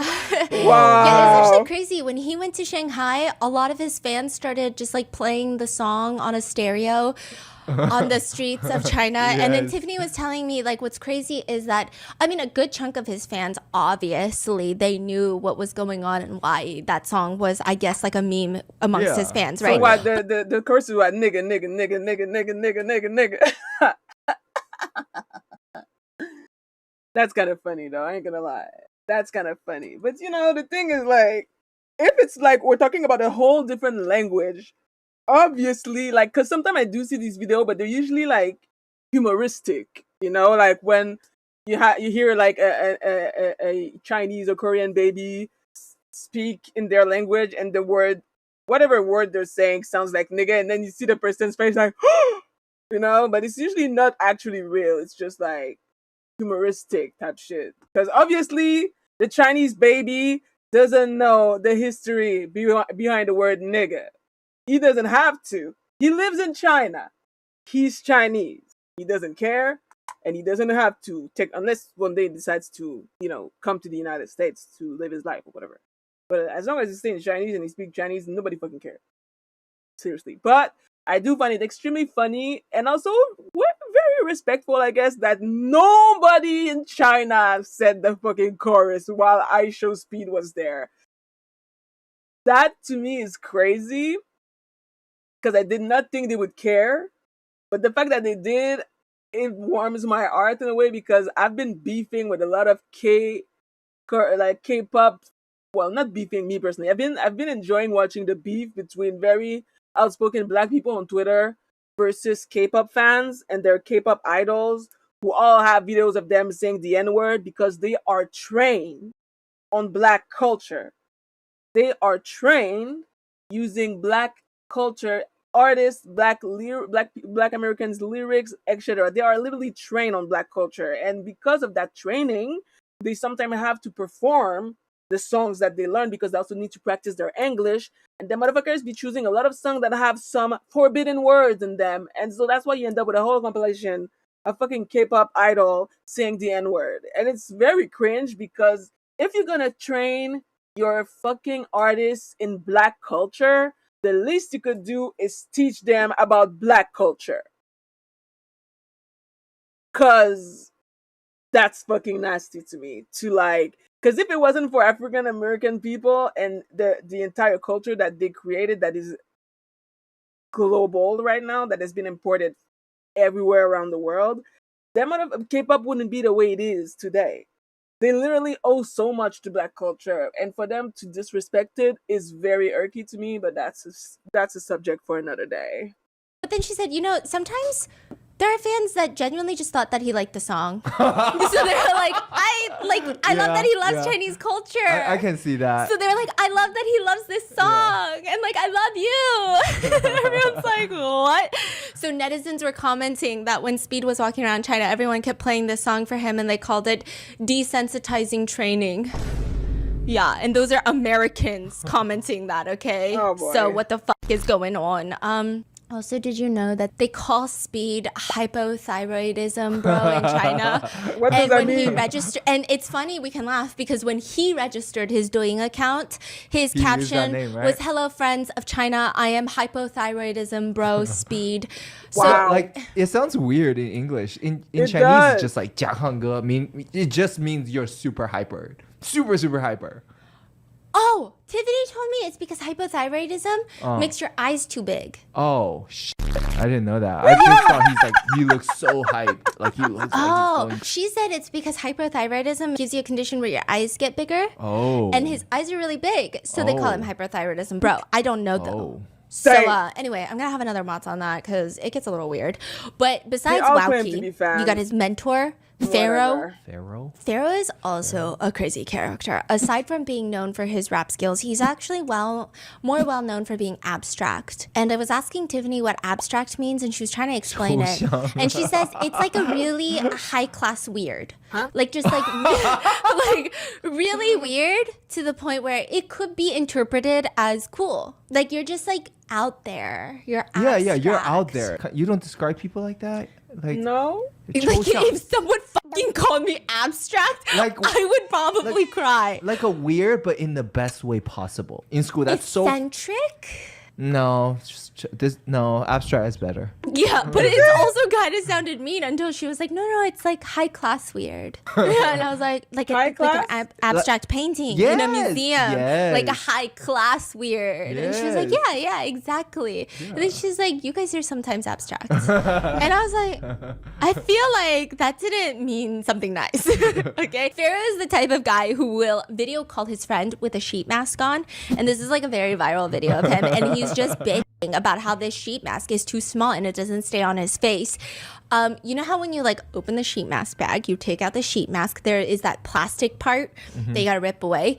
He thought the plastic part, because it's thicker, it's the mask. So he has been late. He threw away the fucking sheet mask. He's been put the putting the package plastic. Put the package. You put the packaging Okay, on his dude. face. Just microplastic on his face. Yeah. And he was just so upset through this all. Yeah. Deadass. Deadass. In 2016, he even started his own rap group called Walking Dead. It's like a record label. They're pretty good. In the beginning, though, they barely had anything but a chicken brand called Home Original Chicken. Lao Shangji reaches out to them and is like, hey, No, Shang-Chi. you want a partnership deal? I don't know what they were thinking, but they were like, Walking Dead, I'm going to give you full collaborative control. You can come up with whatever song you want. And these names are sending me into a fifth dimension right now, because why is your Home Original Chicken, okay? So then Walking Dead, this is their first paid deal. So Pharaoh is like, I'm going to put all of my energy into the lyrics of this song. So the lyrics that he comes up with are, motherfucker, I don't like Haagen-Dazs. I only like Lao Shangji. I only want Lao Shangji. If they don't eat Lao Shangji, I drag him out and put a bullet in their knee. Yo. I'm shipping the coupe from Anhui to LA streets. Let every white man taste that Chinese heat. No. Oh my way. god. Basically, the lyrics were so vulgar that Home Original Chicken could not use it for a promotional song. But Brother. Pharaoh, he did briefly put it up. He released it anyway. He released it, and then he promptly took it down. And so netizens were like, oh, I bet Home Original Chicken was like, take that down, that's not good for you. Take that down. That's what they Bruh. thought, right? Turns out Pharaoh was very upset. He said, you know what? You know how much we got paid for that? After I rapped with my whole heart and soul, I offered to fly to LA and let all these white men taste Chinese heat. And you know how much I got paid? How much? $167. And we had to split it 3 ways. Which means we all only got $55. I mean, to be fair, the rap that he came up with is worth that, in my personal opinion. Because again, what's the statistic on gun shooting in China? Is China known to have a very prolific gun culture where everybody has a gun and there's a mass shooting every day? Like, what are we talking about? You know what I'm saying? Like, it's just, why are we talking like American gangsters when you're not? The other thing that irks me about this whole culture vulture thing or cultural appropriation thing is the fact that you have people like this man in China talking as if he lives in the United States. Rappers were making these songs, they were mostly talking about their personal lived experience, about being raised in like not unsafe or like in the ghetto or like in a very poor area, having to fend for themselves, having to deal with street gang and poverty and shit. Like, We're talking about their experience.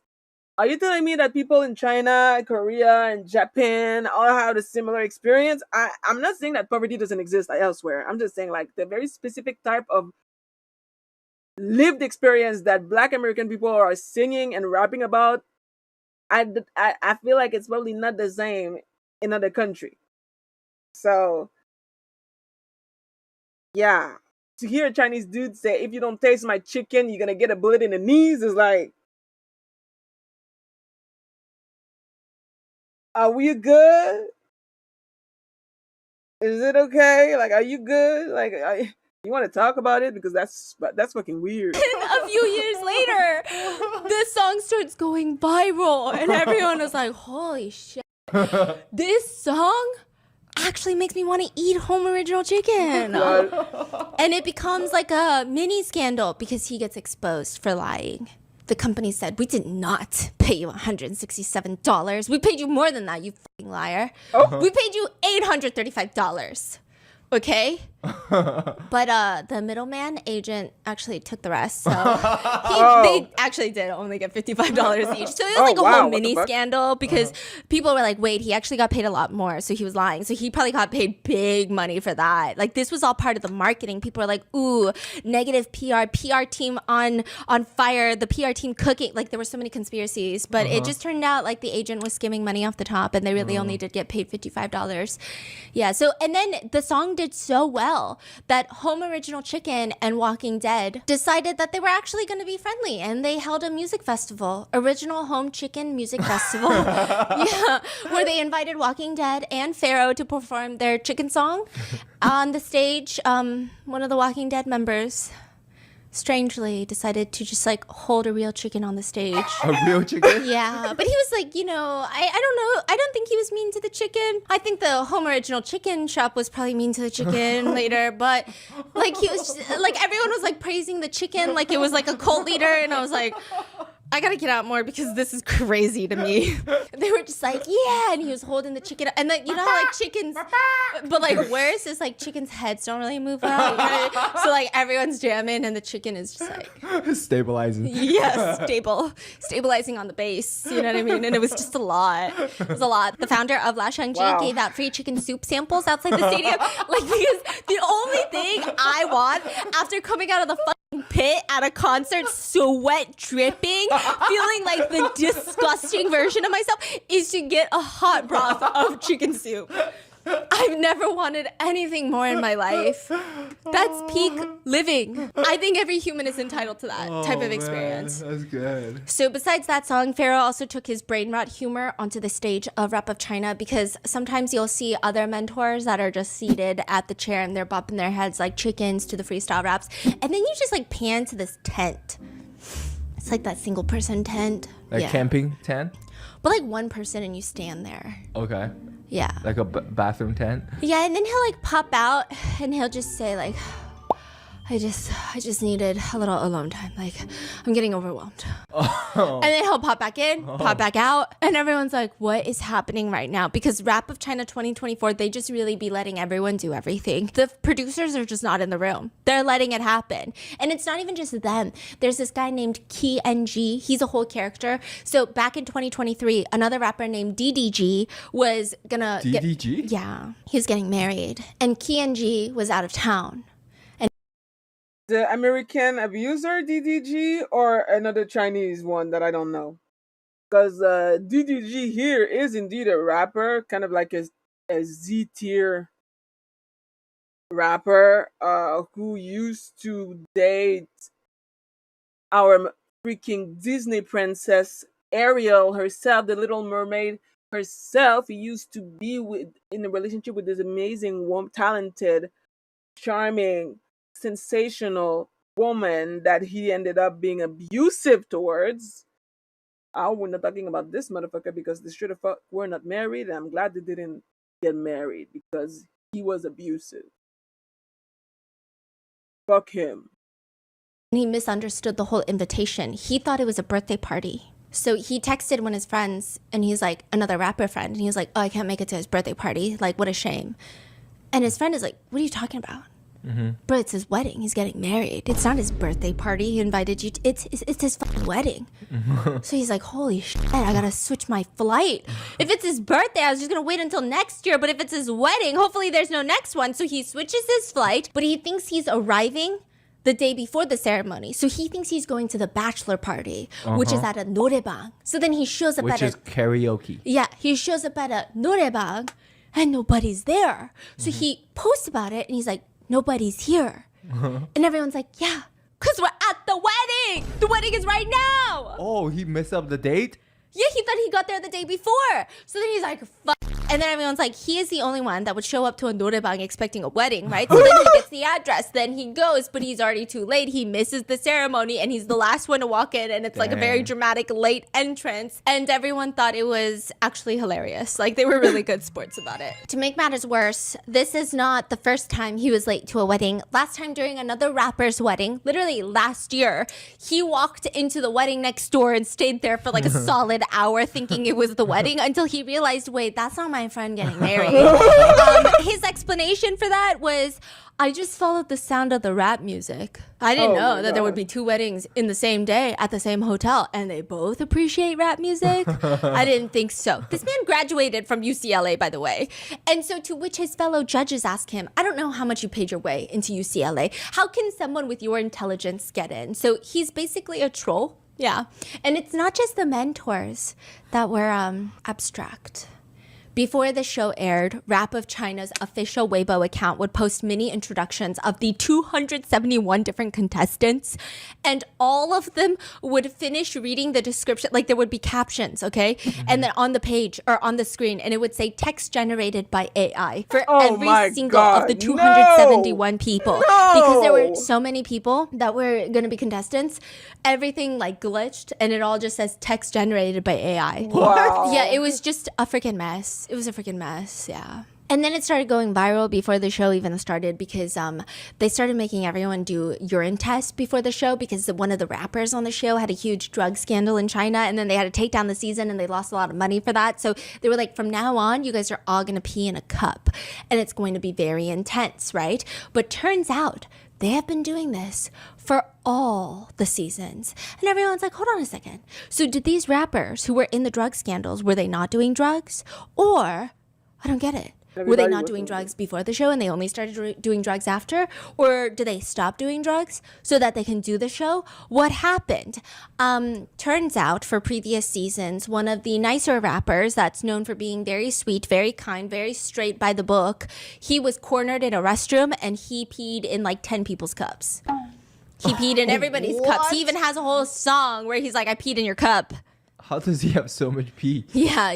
Dang. So this time around, this season, they weren't playing around. They said like they're walking you to the stall and they're listening. They're peeping, okay? And the netizens are joking. Episode 1, urine test. Episode 2, blood test. Episode 3, STD test. Episode 4, marriage and relationship background check. Episode 5, tax audit. Yeah, one contestant even made a vlog about his urine test. Oh my God. He told the staff, I don't have pee at the moment. And the staff members reassured him that it was fine and you can just take a break at the back until you feel like you need to go pee. So then he's chugging bottles of water on there and a staff member is just following him to the bathroom to make sure his pee is his pee. Yeah. Dang, this would not fly here, huh? No. Yeah, so, and then Giban? Guybian? 诡辩. Yeah, he was the one that did everyone's, he was donating his pee. He's a teacher. Yeah, he's a teacher. They say he's a teacher that caught the rap bug, that he like loves rap. And so he was, he said, you'll even flush your pride away begging for bodily waste. He said these bitches were in the restroom begging for my pee. Speak about it. That's crazy. People were also commenting like, because China's so strict about the drugs, if the test comes back positive, like, are the police waiting for you? Yes. Is this actually entrapment by the police? Yes. This show is a 2-for-1. It's a twofer. Yeah. Wow. And a female rapper was seen exiting the hotel, and it said that she did fail her pee test. So we'll see. For what? Have we Weed? seen her since? No, we have not. Yeah. Then there's another contestant that went viral because everybody thought she was the one that failed her urine test. Her name is Kitty Kill, and she did not fail her urine test, but she is known to be very, very abstract. They call her very strong brain rot humor. An interviewer asked her what her advantage was, and she said, "My advantage is I have a very big ass." I thought it was okay. Yeah. And her most iconic freestyle goes something along In the lines China? of, "The next time you see me, you'll drop to Is it racially insensitive to think that having a very big ass in any Asian country is a feat? Because I feel like they're so known to being like,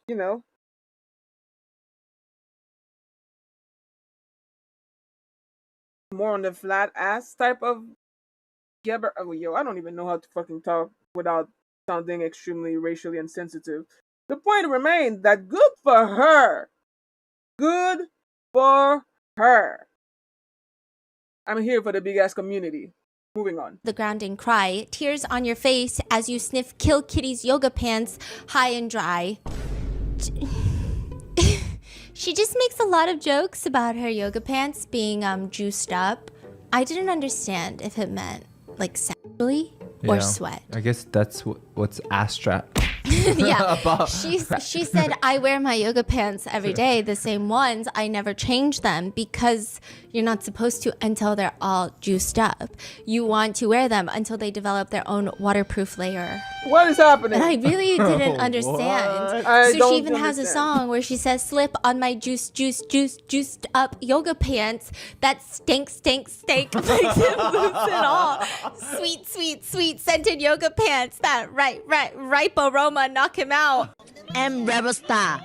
You know me? Gang as shit, bro. And I'm like, are we saying good things about you're down there or bad things about you're down there? Because I'm confused. I'm lost.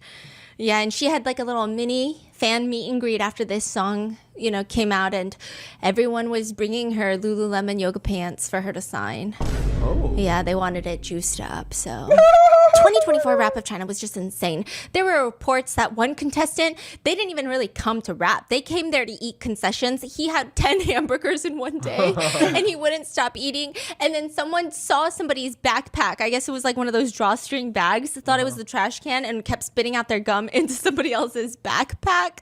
There was another guy who ate like 9 different ice cream cones, and it was just a lot. And the guy that ate the 10 burgers, he was called out, and instead of saying anything about it, he decides to perform his next rap song at a McDonald's where he orders 10 hamburgers and he's just jumping around making weird poses. And that's the thing about some rap videos. Why do you choose the locations that you choose? What is the reasoning behind it? Because I'm about to show you another video that is chosen at the strangest spot. Have you heard of Lod Memo? What's that? That's Nuomi. Normie, come on. But Tiffany said in English his name is Lod Memo, but we're gonna call him Luomi. Normie Normie. is sticky rice. Nomi, so cute. So he likes to try to fit that stereotypical. He's trying so hard to look like a rapper to the point where it's just goofy. No one's taking him seriously because he keeps saying "Nam saying" after everything. Because he's trying to say, "Do you know what I'm saying?" I don't even think he speaks much. Does he speak a lot of English? No. Because I never know what he's saying. But he says, "No, I'm saying." He uses it like a comma. For him, "Do you know what I'm saying?" is punctuation. He always, if he doesn't have a response, he just goes, "Damn." Know what I'm saying? Damn. Know what I'm saying? Oh my god. Long time no see. Know what I'm saying? Today I drank a bottle of juice. Know what I'm saying? Also, background on him, he just picked up rapping Yeah. recently. He's a very kind of a fun, goofy bro, okay? Yeah. And he that's his whole vibe. And to the point where if you see on It's so cringe. I'm gonna call it well intended, maybe cultural appreciation. But it once again brings back my point. If they're not out there trying to imitate Black American culture, I wonder what their rap would sound like. that's something that I would be interested in knowing. Like, cause if I think about like UK rapper or French European or even French Canadian rapper, I feel like when they rap, their identity isn't rooted solely on trying to imitate Black American culture. It's rooted in their own lived experience, their own struggle, their own vision. But I feel like every time I hear Asian rappers, it's confusing because again, them motherfuckers don't have mass shootings. They barely have guns. Why you out there be like you don't unless you grew up in the United States, but like it's very weird. Talk about shit that are, specific to you. Your lived experience. Unless you have experienced street violence, street gun violence, mass shootings, I don't know what your fuck you're talking about, bro. It's very weird. Full body cringe, yo, like obviously I'm not the fucking black culture police because bitch if I was, the way I would gatekeep. But yeah, that's all I have to say really. Like just talk about yourself. Talk about your life, your experience. It's okay. There's so many different type of rap, you know? Like Kid Cudi was basically rapping about depression and shit and having emotions. Like you don't have to rap solely about like violence and shit and guns. There's other things that you can talk about. Chinese social media, anyone put Right. M3, like literally letter M, M3. number 3, that means namsang. And it's because in Mandarin, the number 3 is Sun. M Sun. namsang. I'm Sun. Namsang. Namsang. Namsang. Okay, so people call him Mr. Namsang or Brother M3. So I'm going to call him Brother M3 right now, okay? But he never really got much attention when he started posting his rap music online before Rap of China, even after the M3 catchphrase was catching up a little bit.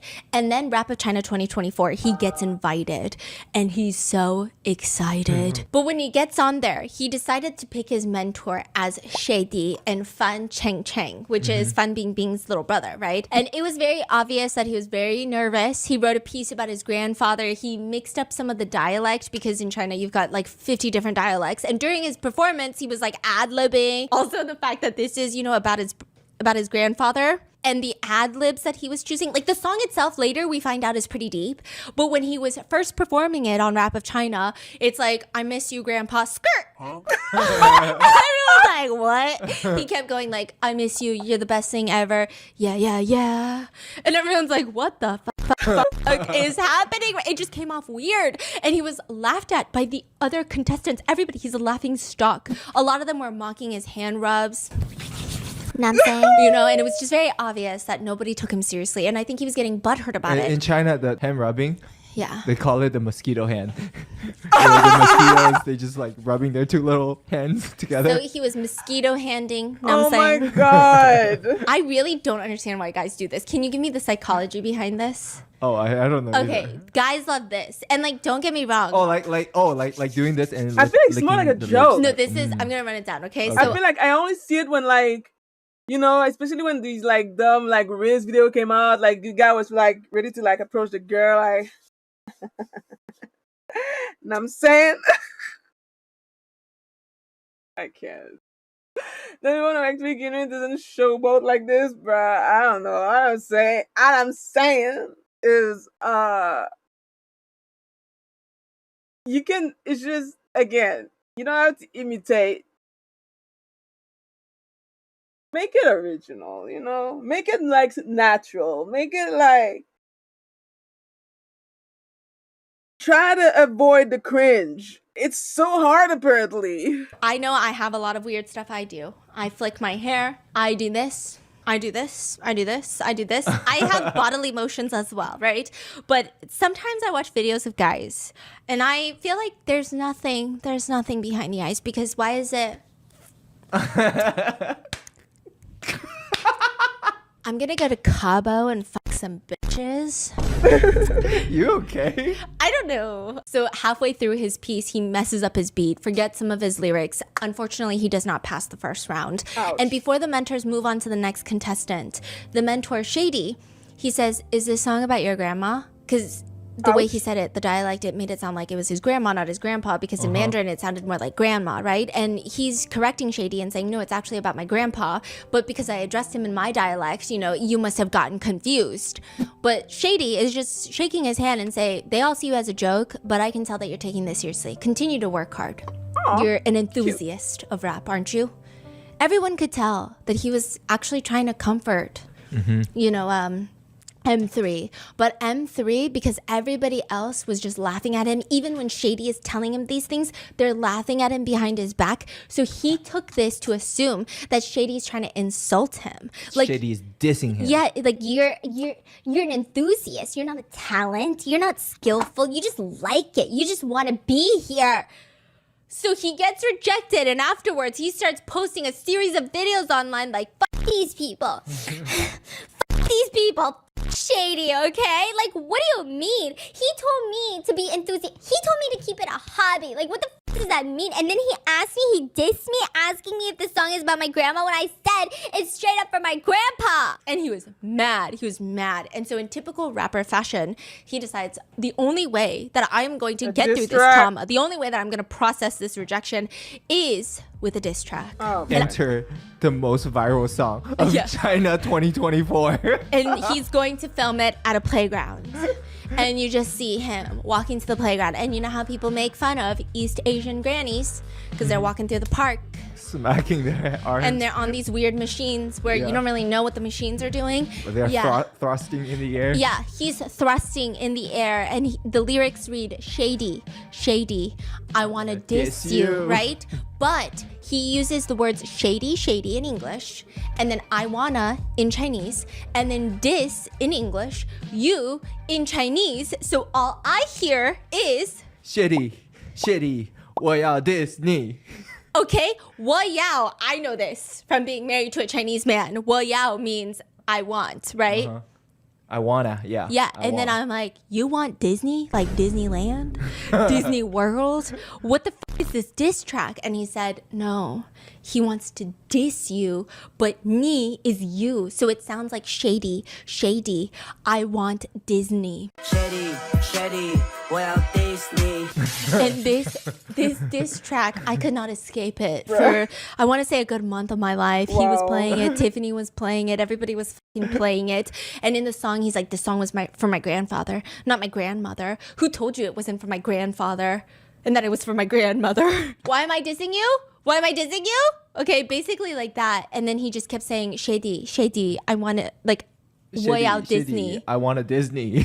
And he makes this music video. He doesn't have a label. He doesn't have a team. Just filmed on a phone in a park of his residential area at the time. And you will even see that there are features of like regular residents in the same area.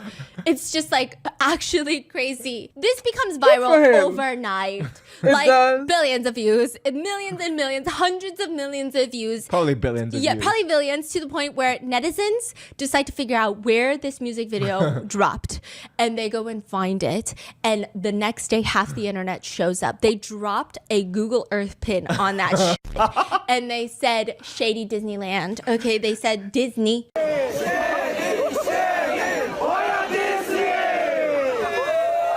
They call this what is it called? Chengdu Disney. Chengdu Disney. Yeah, Chengdu they call is it the like city. yeah. So but this area is quiet. This neighborhood. This neighborhood is like a residential, like Chengdu Disney overnight. People are lining up, taking pictures on the exact playground equipment that he was singing Shady, Shady, 我要 Disney. Okay, and people are coming up with their own rap musics. And then because they want to keep the location on when they post it, they'll take the pictures, they'll take the video, and then they're all huddled to the side trying to edit the pictures and the videos before they post it and drop the pin at Chengdu Disney. And then eventually, somehow, like day 2, day 3, you get a whole Disney experience there. Like the Disney rides, you have to line up for hours. Also, this playground, it literally looks like the most basic Asian playground in a residential area, and lines for hours. And like Disneyland, you have to wait in the lines, and then because people are lining up carrying these suitcases, because most of them aren't even from Chengdu. Someone said I flew in from Fujian. Like I took the bullet train for this shit.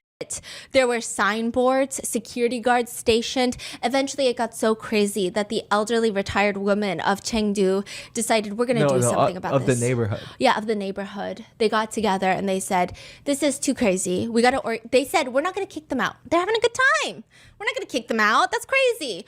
We're just going to make this more efficient, everyone. They've been waiting for this moment. These ladies retired too early. They were itching for a job and they took it. They took this job and they killed it, okay? So they start dressing up and they're like, here's the line. The line starts here. They're yelling at people. People will get on there and they'll go, Shady! Shh!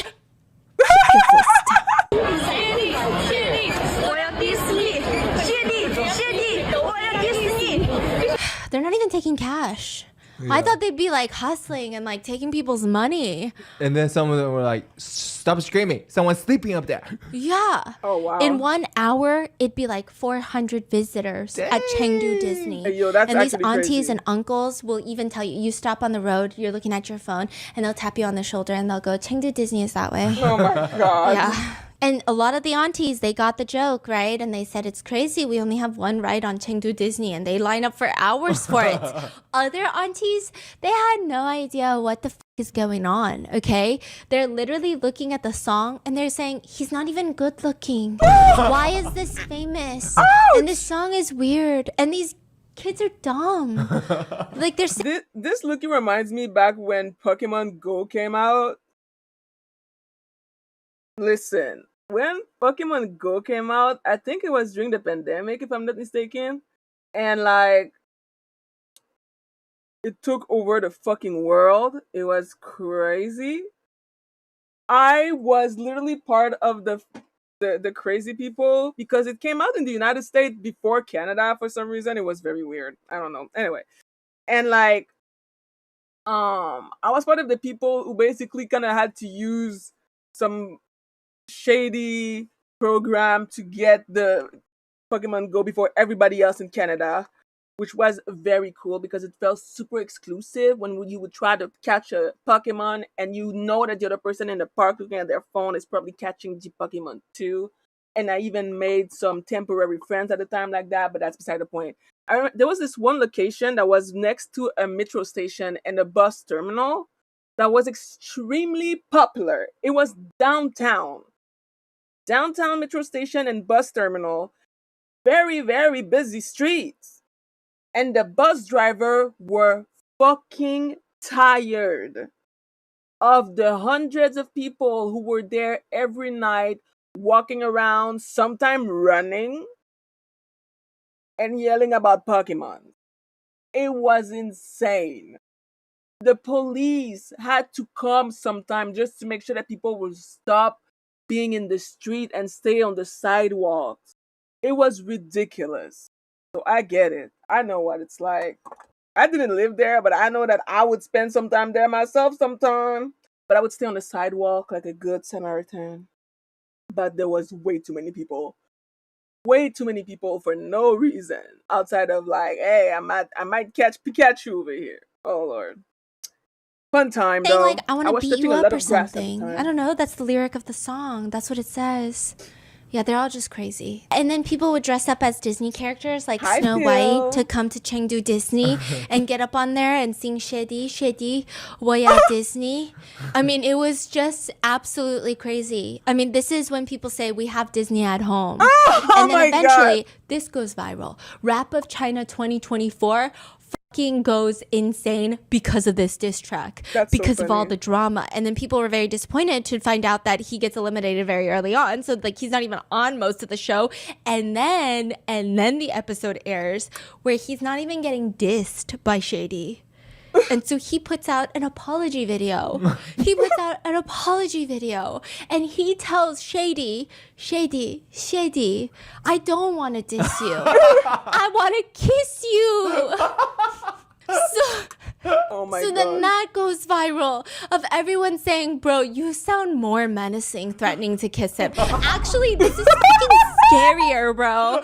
Like, why do you look like that when you say you want to kiss him? You're scaring him.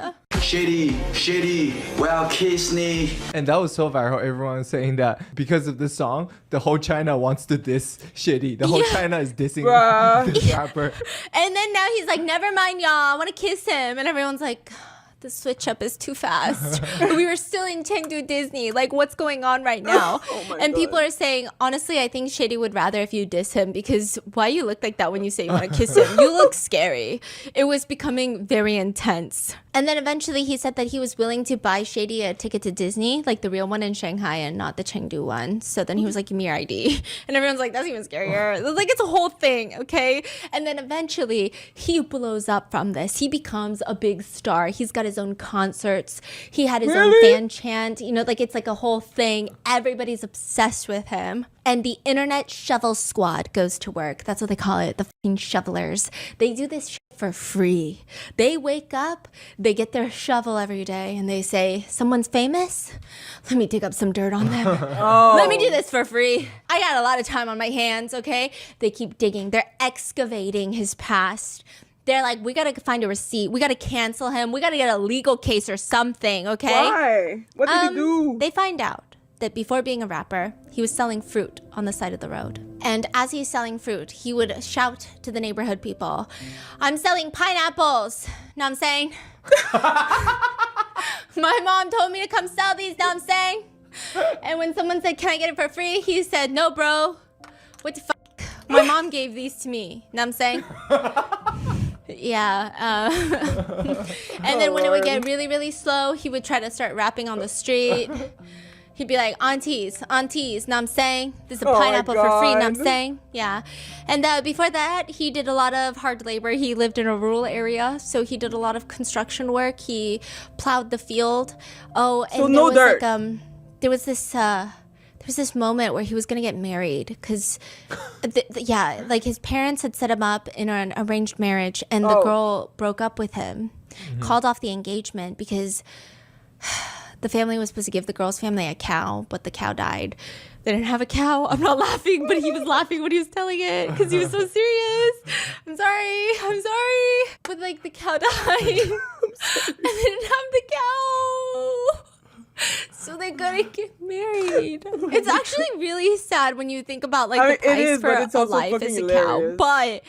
But the way it was just described, like deadpan, but also like a little bit of giggle of like, yeah, and I'm saying, but the cow died. And I'm saying, so it's just like it's very hard to take it seriously. Oh my He just God. kept saying, know what I'm saying. So then the girl was like, you don't have a cow, know what I'm saying. So I was like, gotta go, know what I'm saying. So then, and then the netizens were like, we finally got it. We finally fucking got it. Yeah, what is it? Scandal. What He is used to it? work at a fast food place. He got fired. Tell them why he got fired. He was so hungry. He was stole a rapping? burger. He stole a burger, that's it? I know. So everyone was like, Bitch. damn, like all these other rappers, they've got some dark past. A lot of them do. But he Stole just a wanted to burger. marry a girl. A cow died. He stole a burger. Oh, there was another job he got fired from because he fell off the scaffolding. And they were like, that's why he's a little abstract, know what I'm saying? Oh my And so God. they were like, he really has nothing. In fact, he's trying so hard to keep his fans happy that like he was like, wait, what's wrong with being in a relationship? And they were like, oh, you can't date until you're 30. So then he was like, fuck. What? And now he's overly serious. He said, "What? I finally made some money, and I took my whole family on a trip, and I refuse to even be near my female cousin. Huh? What the fuck? Your She's my cousin. female cousin, but people might think we're a couple and take pictures. Oh, And I wow. don't want my fans to be mad. Oh I my don't want God. my fans to be mad. So I just want you guys to know. I think he took it a little too serious. Yeah. Yeah. And then I think when people are saying 30, it doesn't include him. yeah. And when people are saying like idols, I don't know if it also included him, but he was like, I'm gonna take it and run. I'm gonna take it and run. And then even when his fans would call him husband in the comments, he would get like genuinely like, why are you calling me that? I'm single. Know what I'm saying? Like I also, even if you saw me in real life, you call me husband, you wouldn't recognize me. I have 5 beauty filters on right now. 5. 5. There's also this one live stream where he's wearing a t-shirt and he can't afford chains, so like he's wearing a t-shirt where the chains are printed onto the shirt headline. So he's doing a concert with somebody else and it's a collaboration. And this is right after his rap song got big. So they were like, okay, you got so much clout. Come do this concert. You're the rapper. She's the singer, but she's a real singer. Yeah. And they were doing a collaboration and it was so off tune. Both of them were singing different songs. They were trying to overpower each other. It was so bad that everyone was like, this guy is untalented. Like, he doesn't deserve to be famous. And he took it so seriously. He was very saddened by it and he practiced really hard. And everyone who went to his later concert said he's actually incredible live. Like, that guy is actually insane live. I think he just was not used to being on a big stage is what people are saying. Because there's a lot of audio mechanics. He was involved. so nervous. He froze. Yeah, it was really bad. Yeah, it was really bad. Also, he didn't get a record deal for a really long time. So a lot of these celebrities, they will do record deals and they'll do public signings of the record deal, right? He didn't get one. So he just got like a public signing where he retained his first attorney and he did like a public signing attorney thing. Because he's from like not a city, so he's scared of everything. Someone said you look like Jay Park, and he like was genuinely scared that Jay Park would sue him. So for like defamation, I guess he was saying, "I'm saying like don't mess with my future like that. What if Jay Park sues me? I'm saying, you know, I'm saying it's not a joke. He doesn't even know I exist. He's probably in Korea, I'm saying, but he's friends with Ma Siwei." Yeah, Yeah, hi, and brother. so like he might tell him, I'm saying, so he might sue me, I'm saying. Child. So he has that first concert run in. He does better afterwards, but it's still very interesting because a lot of these idols and rappers that get famous, when they do fan meets, they'll bring luxury items, luxury gifts, massive gifts. But I don't know why they treat him like a decluttering station is what China calls him. They'll give him like tissue papers, laundry detergent, not even like the full size one. Oh no. Yeah, but he's so grateful. He's so grateful. He's like, you are so considerate. Know what I'm saying? Wow, my fans really think of everything. Know what I'm saying? Yeah, and so he is now a fan favorite in China. That's him. M3. If you want a rundown on all of the Rap of China seasons, fuck it, I'll even do the Chris Wu seasons. I mean, you kind of did a little bit. Yeah, You but know. there's some crazy ones. Yeah, there's some crazy There's ones. some crazy ones. Let me know. Wow. And I will let you know. I'll see I'm you here saying- with Rap of China. Be safe. And Speed. You gotta do that. Oh my God, I gotta do speed. Well, yeah, I gotta do speed. I'll see you in the next one. Bye. Wow. I'm saying. Sheesh. Well, I do want to watch the speed, but I'm not gonna watch it today. Because I'm kind of done with my makeup. The only thing left to do is to put my lashes on. What time is it? It's 6 p.m. I'm gonna eat. I'm gonna take a break. I'm gonna eat. I'm gonna put my lashes, and I'm gonna come back to play Watcher of Realm. But the next time that I do a Get Ready With Me, and there's no terrible things happening around the world on Rotten Mango, I'm definitely gonna watch the Speed verse because Speed right now is making headlines because he's touring Africa. And that makes me so happy because Africa through Speed Eyes is absolutely so fucking interesting, funny, and endearing. Like, I used to not like I Show Speed because I found them extremely obnoxious, loud, and overstimulating. But then one day it kind of hit me. That motherfucker is basically a real life Luffy from One Piece. And for some reason, when I made that realization, I was like, never mind, I'm a fan. Not a fan, but like I actually kind of appreciate what he's doing. Plus, he's extremely pro-Palestinian, which is also something that I find very cool. But yeah, not now though. But next time. Anyway.